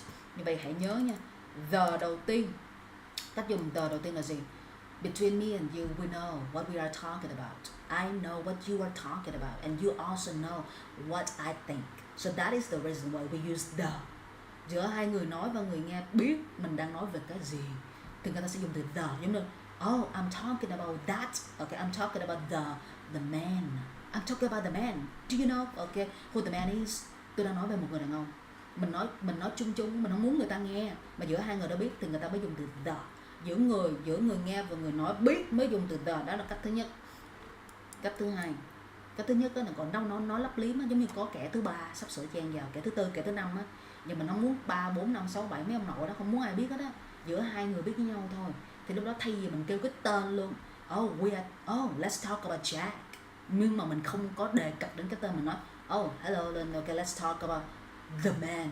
Như vậy khi mình dùng từ the là có nghĩa là nói lấp liếm, nó là okay, nói lấp liếm, okay, làm sao mà để cho những cái người khác không biết, mình mới dùng từ the giữa người nghe và người nói biết. Đó là cách thứ nhất. Cách thứ hai nó có 2 câu đúng không? Two sentences. Câu thứ nhất nó đã nêu ra cái tên của cái danh từ đó. Tất nhiên là khi mình nêu một cái danh từ đầu tiên thì mình nói bâng quơ, nãy nói rồi ha, mình nói bâng quơ thì danh từ nó phải luôn luôn số nhiều. Nó chỉ có được quyền đứng một mình một cõi, không có làm, không có bỏ s vô, cũng không có làm gì hết. Là khi mà nó là danh từ không đếm được. Cho nên khi mình mới nói một câu, mình nói chung chung, I'm talking about many problems. Okay, I want to talk about problems in this society. Tôi muốn nói về những cái vấn đề trong cái xã hội này. thì mình không biết cái vấn đề gì thì mình nói bâng quơ, mình nói chung chung thì danh từ và số nhiều. Thì câu đầu tiên em dùng cái danh từ, bình thường không biết ông muốn nói cái gì hết, chỉ nói chung bâng quơ thôi thì phải là danh từ số nhiều ha. Nhưng mà câu thứ hai em lặp lại cái từ problem đó một lần nữa, thì trong câu thứ hai đã nói câu thứ hai nó xuất hiện một lần nữa, đặt cái từ the vô là xong. Còn cái trường hợp thứ ba khi nào dùng the nhé, cái trường hợp thứ ba nó mới dị, dùng the do quán tính. Giống như cái khúc mà nói trong tiếng Anh tự nhiên nó khẩn miệng, tự nhiên vô từ the cái là tự nhiên nó đúng luôn. Mà em muốn vô từ the mà tự nhiên nó đúng á, thì em phải xài được cái case 1, cái case 2 đi, hai cái tình huống hồi nãy mình vừa nói đi. Còn cái case 3 đó dùng theo quán tính đó, là mình nói rất nhiều, mình nghe rất nhiều, lúc đó mình thấm vô, tự nhiên cái mình xài ngôn ngữ Anh nó như là ngôn ngữ tiếng Việt luôn, là xài là tự nhiên nó đúng. Như vậy mình phải nhuần nhuyễn hai cái đầu tiên ha. Thì cái này đầu lúc mà em nói sai là mình sẽ nhắc luôn liên tục, miễn sao mà em nhớ mà em xài ở trong văn nói được rồi thôi. Chứ giờ mà giải đề không biết khi nào mới nói được, mà không biết khi nào kéo được đọc hiểu với lại phần viết luôn, chết luôn. Ok, so here Linh. Alright, tôi mua bán, em đừng có dùng từ, khi mà nói tiếng Anh thương mại ai mà dùng từ buy, đúng không? What do you buy? Mình phải dùng từ gì? Tiếng Anh thương mại mà dùng từ buy thì còn cái gì đâu nữa mà nói. Từ buy là giống như giữa người và người, between me and you, we are just consumer, so we just use simple vocabulary to talk with each other. Oh, today, okay, I buy this nose inhaler and I feel so good. But you are a business woman, all right? So you say that, oh, I purchase okay, these kinds of commodities from Chinese trader. So this is the way that we talk, all right? So let's go. Nhớ nha Linh, phân biệt ngữ cảnh nói, phụ thuộc vào dựa vào ngữ cảnh để dùng cái từ đúng. Ok. Nào hôm trước em học này em rap, em đừng nói là em chưa có rap cái từ này ha. Em có cái biểu đồ tư duy của từ này, em rap rất là ok rồi đó. Em rap tới từ số 2 luôn, rồi em đánh nhẹ qua từ số 3. Thì hôm nay là mình bắt đầu mình bóc ra mình nói, nhưng mà khẩn chỗ nào thì mình rã chỗ đó ha. Ok, so here tôi muốn tôi muốn tăng thu nhập, cho nên tôi phải kiếm một cái gì đó để làm. Và ngay giây phút này tôi muốn làm kinh doanh. Như vậy câu đầu tiên, tôi muốn tăng thu nhập cho nên tôi muốn kiếm một cái gì đó để làm. English please Lynn. I want to increase my income. Increase. Yeah, okay. I want to increase my income. Chính xác, alright. Tôi phải kiếm một cái gì đó để làm. Tôi rất là chán và thất vọng về bản thân. English please. I just find on another thing. Tôi phải kiếm một cái gì đó để làm. Cái từ phải với từ just nó khác nhau. I just shown you a way to use the, or to use a noun in spoken English and written English. So once you use the word just, Lynn, that is what just happened. Oh, that is what happened moments ago. In that case, we are able to use just. For example, okay, so this is the word sell, I type, and I say that I just typed this word, Lynn. Okay, please look at the screen and you will see the word on the screen. So when I say I just type, I just type. So can you guess the Vietnamese meaning of the word just here, Lynn? What do I mean by saying I've just typed the word sell on the screen? Do you see this word on the screen? So what do I mean by saying I've just typed the word sell on the screen? Lynn, please. Can you show me the Vietnamese meaning of it? Vietnamese, please, Lynn. Okay, listen to me. I say that, hello, Lynn. I just typed sell on the screen. Do you see the word sell? So what do I mean by saying I've just typed sell on the screen? Can you guess? Tôi phải Oh, just là chỉ. just là chỉ. No, just nghĩa thứ nhất là chỉ là đúng đó. mà nghĩa thứ hai mà em dùng từ phải là sai đó. Phải trong tiếng Anh, phải mà theo kiểu mà tôi phải làm như vậy. Phải mà theo kiểu nhẹ nhẹ thì người ta sẽ dùng từ have to hoặc là has to. Phải mà theo kiểu mà bắt buộc làm không được là có truy trách nhiệm, ok, thì người ta sẽ dùng từ must trong tiếng Anh. Must là nói về responsibility, alright? If you don't do it, you are gonna take responsibilities for the consequences of your actions. So we have the word responsibility, something like this, alright? Và từ just ha, just nghĩa thứ nhất. Chỉ là gì? Chỉ ở đây không phải là chỉ duy nhất, đúng không? Em dùng từ chỉ mà em nói cái từ just mà chỉ duy nhất là em đi luôn rồi. Em dùng cái từ chỉ á, thứ hai mà gọi là chỉ duy nhất, Việt Nam hay vậy lắm. Việt Nam nói chung chung, trắng không trắng mà đen không đen, trắng đen nó vô một. Như vậy khi mà trong tiếng Việt của mình á, là mình phải rã ra cái từ chỉ theo kiểu là tôi chỉ làm như vậy thôi chứ tôi không có ý gì đâu. Thì cái kiểu mà chỉ như thế, tôi chỉ làm như vậy thôi không có ý gì đâu, mình đang nói về cái cảm xúc của mình. We are talking about feeling. Yeah, I do it because I want to do it. I don't mean anything. Oh, I call you on the phone. I just want to talk to you on the phone. I don't mean anything in this kind of relationship. Or okay, can I have your phone number because I want to send you the message if I need your help. I just mean it, okay? I don't mean anything more. Như vậy mình không có ý muốn hơn, mình chỉ là muốn như thế thôi. Khi mà em dùng cái từ chỉ này em nhớ thêm một cụm này, chỉ thế thôi. Từ just có nghĩa là chỉ thế thôi. Còn mà từ chỉ duy nhất ấy, nó sẽ xuất hiện ra cái âm only. Đó, phải phân biệt ha. Chứ mà chỉ không biết chỉ cái gì, trong Việt Nam là chỉ chỉ tay là khác nữa nha. Mà chỉ duy nhất là khác nữa, mà chỉ thế thôi là just. Tôi chỉ gọi điện cho bạn thôi. I just call you. Còn cái nghĩa ra tôi chỉ gọi điện cho bạn có nghĩa là tôi chỉ gọi điện cho bạn, bạn là duy nhất. Thì lúc đó Việt Nam là tôi chỉ gọi điện cho bạn, Việt Nam hay nâng giọng lên. Thì đó là I only call you. I call only you. I only call you. I call only you. It's different in meaning, right? Khác nhau hoàn toàn trong nghĩa luôn. Rồi cái thứ hai là cái từ gì ta? Hồi nãy mình vừa nói cái từ là vừa mới làm cái gì đó. Em dùng cái từ vừa mới em dùng sao? Đúng không? Từ just là từ vừa mới đó. Mà bây giờ muốn thao túng giao tiếp TOEIC ha, hoặc là Ielts sàn, có nghĩa là Ielts sàn có nghĩa là từ 4.0 cho đến 5.0 ha, thì mình xài mình ráp vô, chỉ cần ráp cái gì ta? Hiện tại quá khứ thôi. Còn mấy cái thầy khác á, khoan đánh đi. Hai cái hiện tại quá khứ thôi. Và will thôi, và go into là được rồi đó, đủ xài rồi, đủ lấy luôn. Mình đọc bắt đầu mình ráp chữ cho mình đọc mình hiểu luôn. Thì ở đây mình sẽ đưa cho em cái cách dùng từ just. Just em cộng với xong chia động từ bình thường thôi. Nhưng she just wants to call you on the phone. She just wants to talk to you. Như vậy just ở đây là chỉ. Thì cái từ này là gọi là từ đệm vào văn nói. Đó là từ đệm thôi chứ nó chả có một cái nghĩa gì trong ngữ pháp hết. Rồi cái từ đệm vào trong nói. Rồi như vậy cái này là đủ xài nha, đủ xài cho Ielts từ 4.0 cho đến 5.0, còn lại chưa chắc xài không chuẩn ha. Tại vì cái từ just này muốn xài được chuẩn á, thì nó phải thiên về là em phải nhớ cái gốc của nó là have, has cộng cho verb by ed nữa. Thì bây giờ muốn em cái mục tiêu đầu tiên chứ không phải là mục tiêu, không phải là cái đích đến, không phải là cái destination, chỉ là cái gọi là temporary target.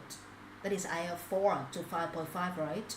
Or TOEIC below 800. So đây đủ dùng luôn.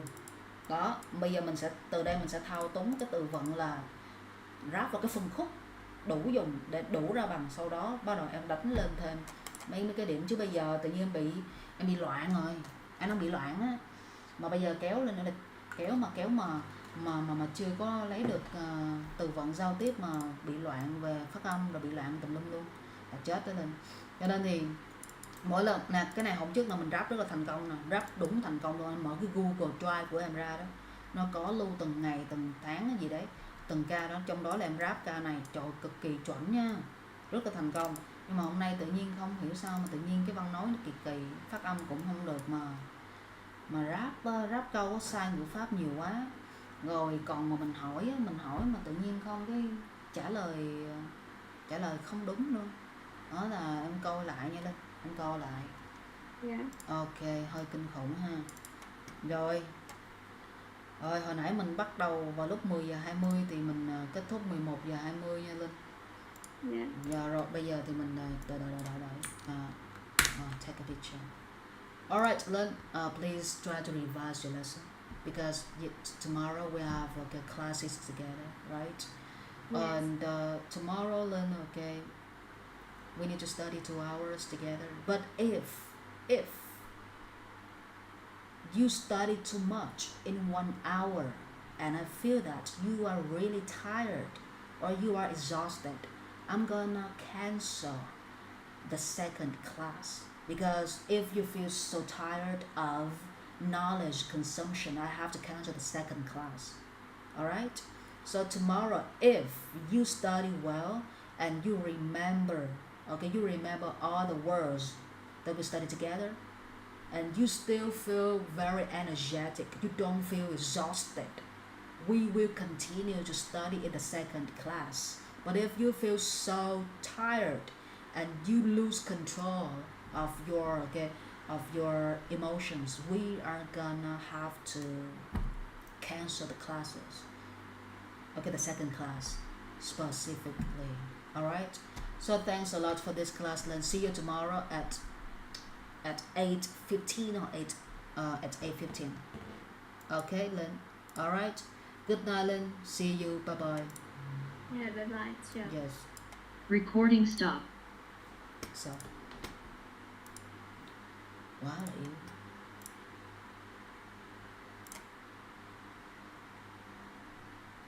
Yếu mà chưa từng được yếu kiểu gì.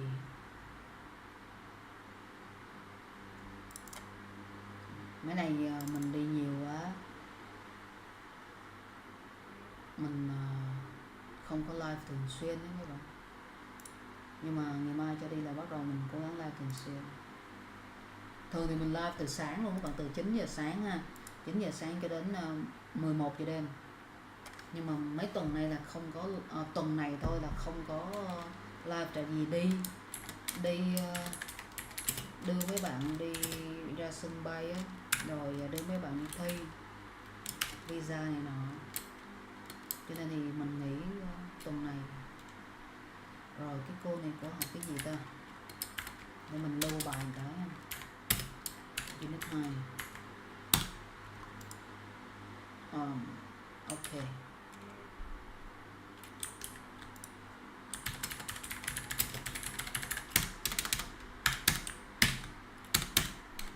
Notes. Alright. Bye.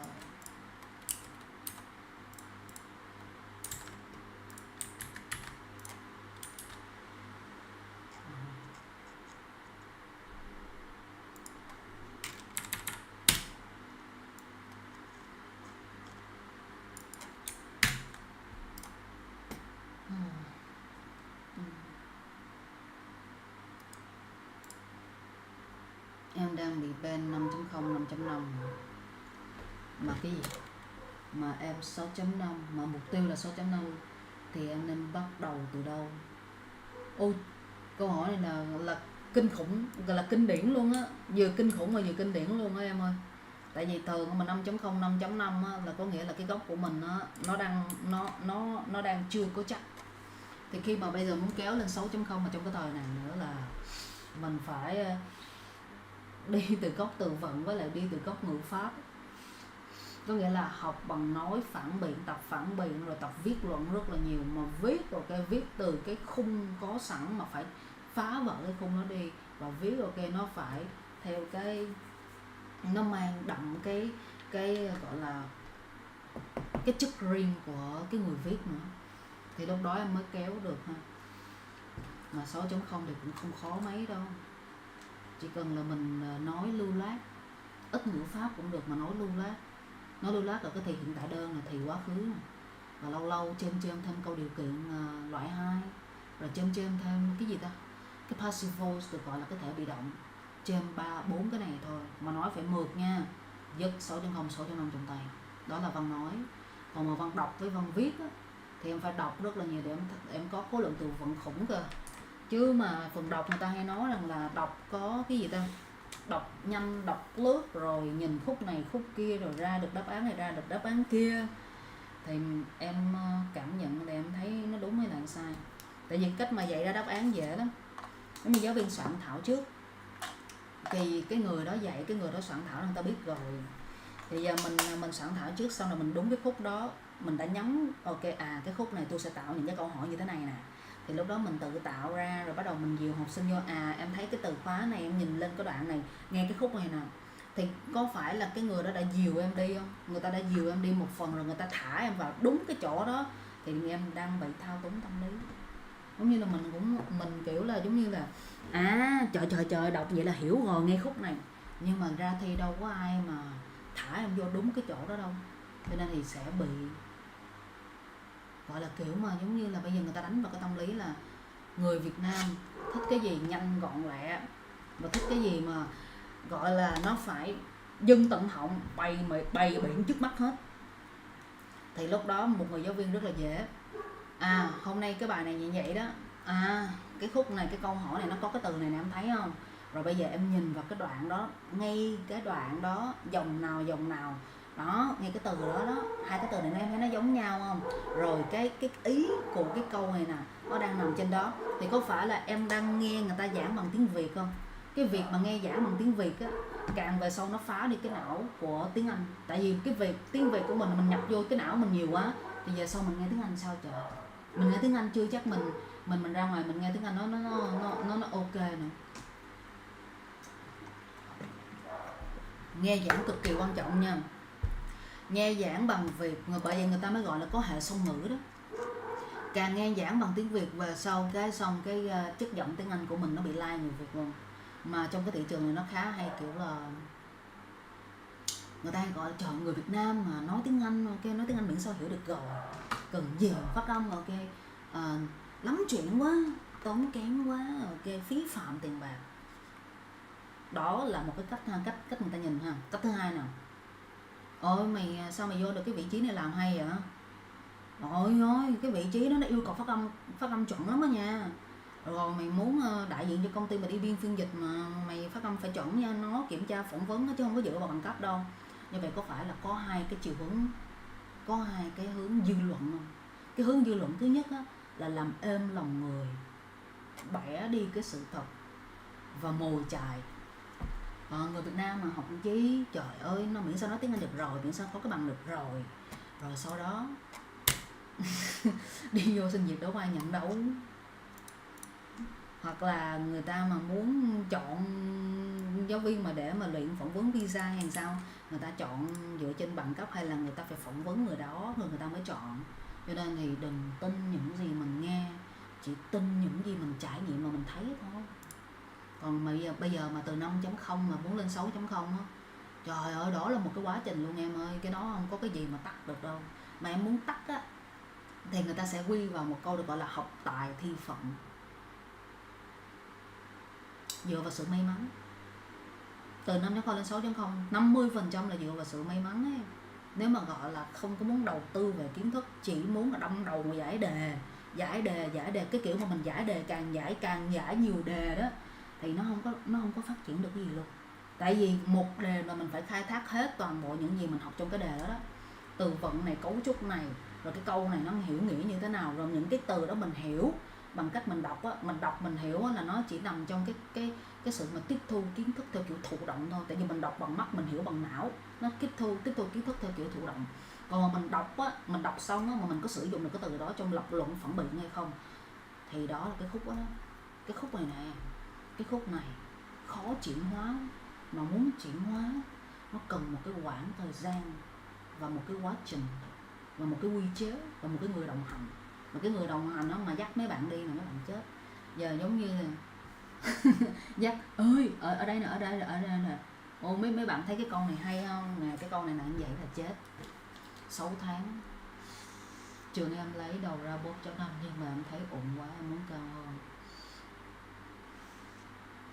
6 tháng lấy 4.5 dư sức, nhắm mắt lấy luôn.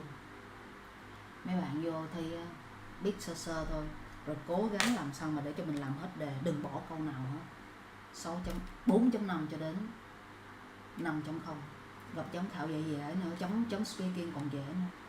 Nói chung là thi bên IDP á, đừng có thi qua bên BC, ok. Tại vì BC thì có một số chỗ thì người ta sẽ khó.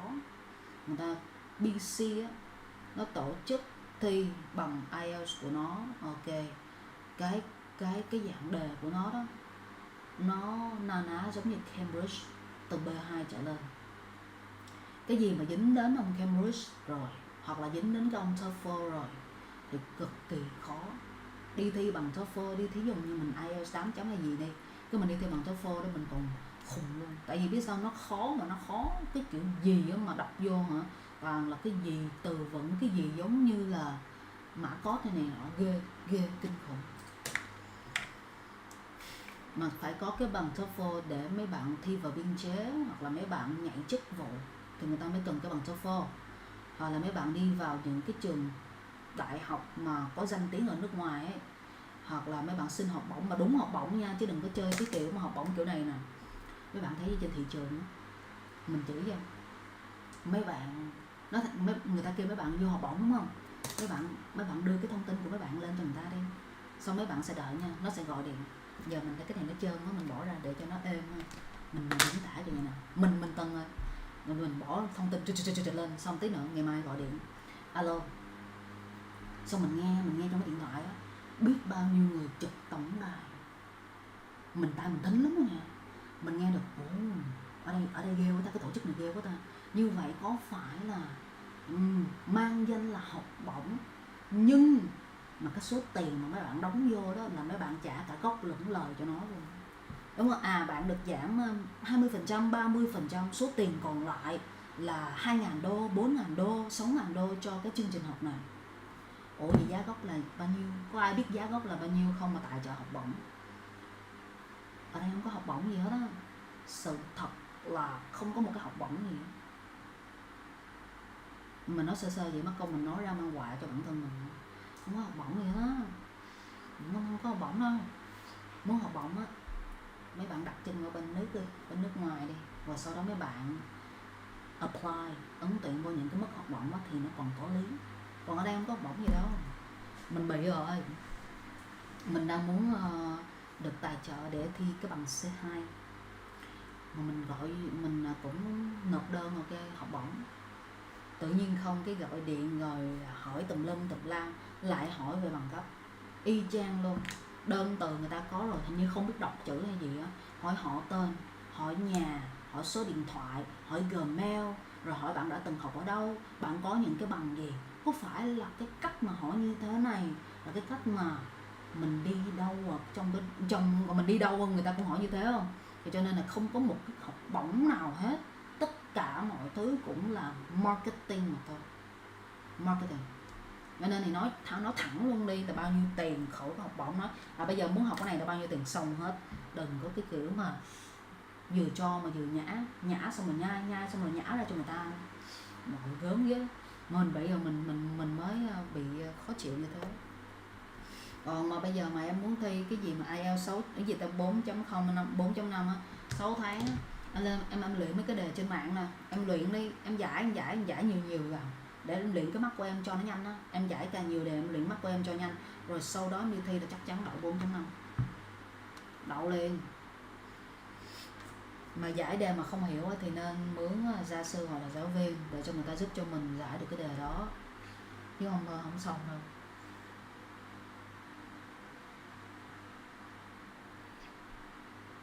Em muốn hơn. Mấy bạn ghi câu mà mấy bạn ghi lưng chừng á, mình đọc á, sau đó trong cái não của mình nó có nhiều cái viễn tượng, cái hình tượng lắm nha. Tại vì mình dạy đi từ gốc từ vựng lên á, cho nên mỗi cái từ vựng á nó sẽ ra được những cái câu. Nè bây giờ mình đọc nè, không anh ơi, em muốn hơn. Mấy bạn nghĩ coi cái câu của bạn á nó có để lại cái ấn tượng gì cho mình không? Tự nhiên cái không anh ơi, em muốn hơn. Mình đi từ gốc từ vựng lên mấy cái câu cú á, mình đọc á, mình thấy lạ nha. Thì mấy bạn thông cảm nha. Cái đó được gọi là bệnh nghề nghiệp á. Nói chung là bây giờ mấy bạn muốn giỏi tiếng Anh dễ lắm. Từ vựng với ngữ pháp, không có cái pháp nào qua được ngữ pháp á. Bây giờ có nhiều cách hay lắm ha. Cái gì ta? Người ta hay nói là phương pháp tư duy. Rồi Việt Nam giống như là paraphrase lại. Người ta sẽ paraphrase lại. Thay vì người ta gọi là phương pháp tư duy, người ta sẽ gọi những cái tên khác.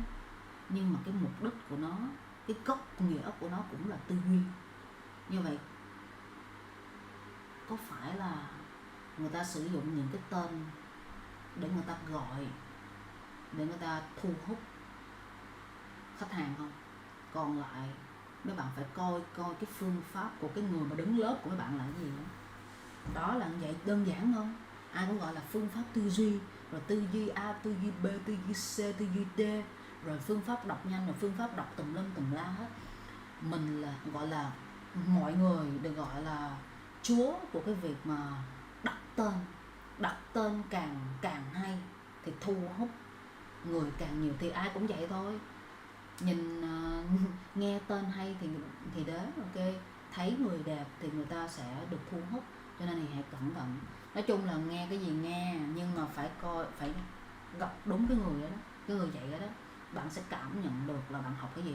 Mà giờ là có nhiều người cũng không biết cái tiêu chuẩn cảm nhận là gì luôn. Giống như là kiểu mà bây giờ mà mình học người đó mình không biết đánh giá làm sao luôn. Có nhiều bạn học sinh lạ lắm, học mà không biết đánh giá một giáo viên như thế nào luôn. Và mình bị dìu dắt á, mình bị dắt. Cho nên thì không biết đánh giá là thua rồi. Có nghĩa là cái não của mình nó không còn tư duy được nữa, nó không còn biết đúng sai được nữa, nó chỉ có rập khuôn thôi. Bây giờ muốn biết là giáo viên như thế nào, trong một cái ca đó nói được không? Đúng rồi, cái chủ chốt trong cái ca học đó, học đọc hiểu xong rồi những cái từ vựng này lập luận được không? Lập luận khi mà mình nói, ví dụ speaking trong người Việt của mình, nước nào cũng vậy hết. Cái gốc của speaking là thứ nhất là giải thích, thứ hai là nói qua nói lại được gọi là thảo luận. Sau khi tôi giải thích, giống như trước khi mình nói là mình phải giải thích cái vấn đề, cái chủ đề của mình muốn nói là gì, đúng không? Như vậy mình giải thích, sau đó mình thảo luận. Lần nói qua nói lại là thảo luận. Sau khi thảo luận rồi thì bắt đầu đến gọi là phản biện. Là cái ý của bạn là vậy, là cái ý của tôi là vậy, là tôi không sao. Được gọi là mình dùng cái ngôn từ của mình để mình biện luận lại, mà mình phản ngược lại cái tư tưởng và cái ý kiến của người đó. Thì ở đây giải thích, thảo luận, phản biện. Còn biện luận cùi á, có nghĩa là nói nói quá trời quá đất, nói quá trời, một mình nói luôn, mình chêm là mình không cho người ta nói luôn, thì có nghĩa là biện luận dạng cùi á. Đó là coi như là tự mình áp chế người ta bằng cái âm thanh giọng nói, chứ bằng cái nội dung nói thì không có cái nội dung nói, và bằng cái âm thanh giọng nói ác tiếng người ta, thì cái đó là gọi là theo mình gọi là biện luận cùi. Thì 4 cái chiêu này nè, 4 cái gọi là phương pháp luôn rồi đó, tại vì mình đang áp dụng trong cách dạy của mình. Thì 4 cái chiêu thức này, sau khi học từ vựng Anh ngữ xong á, mấy bạn giải đề xong hết rồi, mấy cái từ vựng đó mấy bạn dùng được không? Nếu mà mấy bạn không dùng được, ngày hôm nay ngày mai cứ quên hết rồi. Nhưng mấy bạn đọc làm gì? Mấy bạn đọc một bài, mấy bạn nó có động lại không? Mình đọc một bài văn là nó phải động lại cái gì trong cảm xúc của mình. Thì lúc đó thì tự nhiên từ từ cái não của mình nó phát triển. Rồi bắt đầu từ vựng, ok, mỗi ngày mình học nó thấm vô, giải thích, thảo luận, phản biện, biện luận. Đó, từng từ vựng, từng chữ là nó đều thực hành hết đó. Chứ không có cái gì mà từng từ vựng mà từng chữ mà học theo kiểu mà rập khuôn. Ghét nhất là cái kiểu mà kêu học sinh viết. Đó, mình có làm video tại vì học sinh mình bị kể cho mình nghe, cái mình thấy cái chủ đề này cũng có thể làm được video, mình mới làm thôi. Viết càng viết thì càng chết. Viết còn có dạng viết nữa là viết theo bài văn mẫu, người ta cho cái dàn ý hết rồi, cái mình viết. Như vậy là mình học tiếng Anh kiểu gì vậy trời? Có phải là mình học tiếng Anh lặp lại mình học tiếng Anh bằng cái phương pháp, mà cái phương pháp này mình đã áp dụng trong 12 năm trời mình học rồi mình thành ra cái gì? Nhưng mà tại sao mình lại sử dụng cái phương pháp đó để mình học tiếng Anh nữa? Vậy hỏi sao mà học xong mà không xài được? xong sao xài được, 12 năm trời học theo cái phương pháp học thuộc lòng đó, học theo cái phương pháp mà được gọi là viết văn mẫu đó, rồi học theo cái phương pháp mà gọi là được giáo viên dìu cho thấy cái câu đó, ok, nhưng mà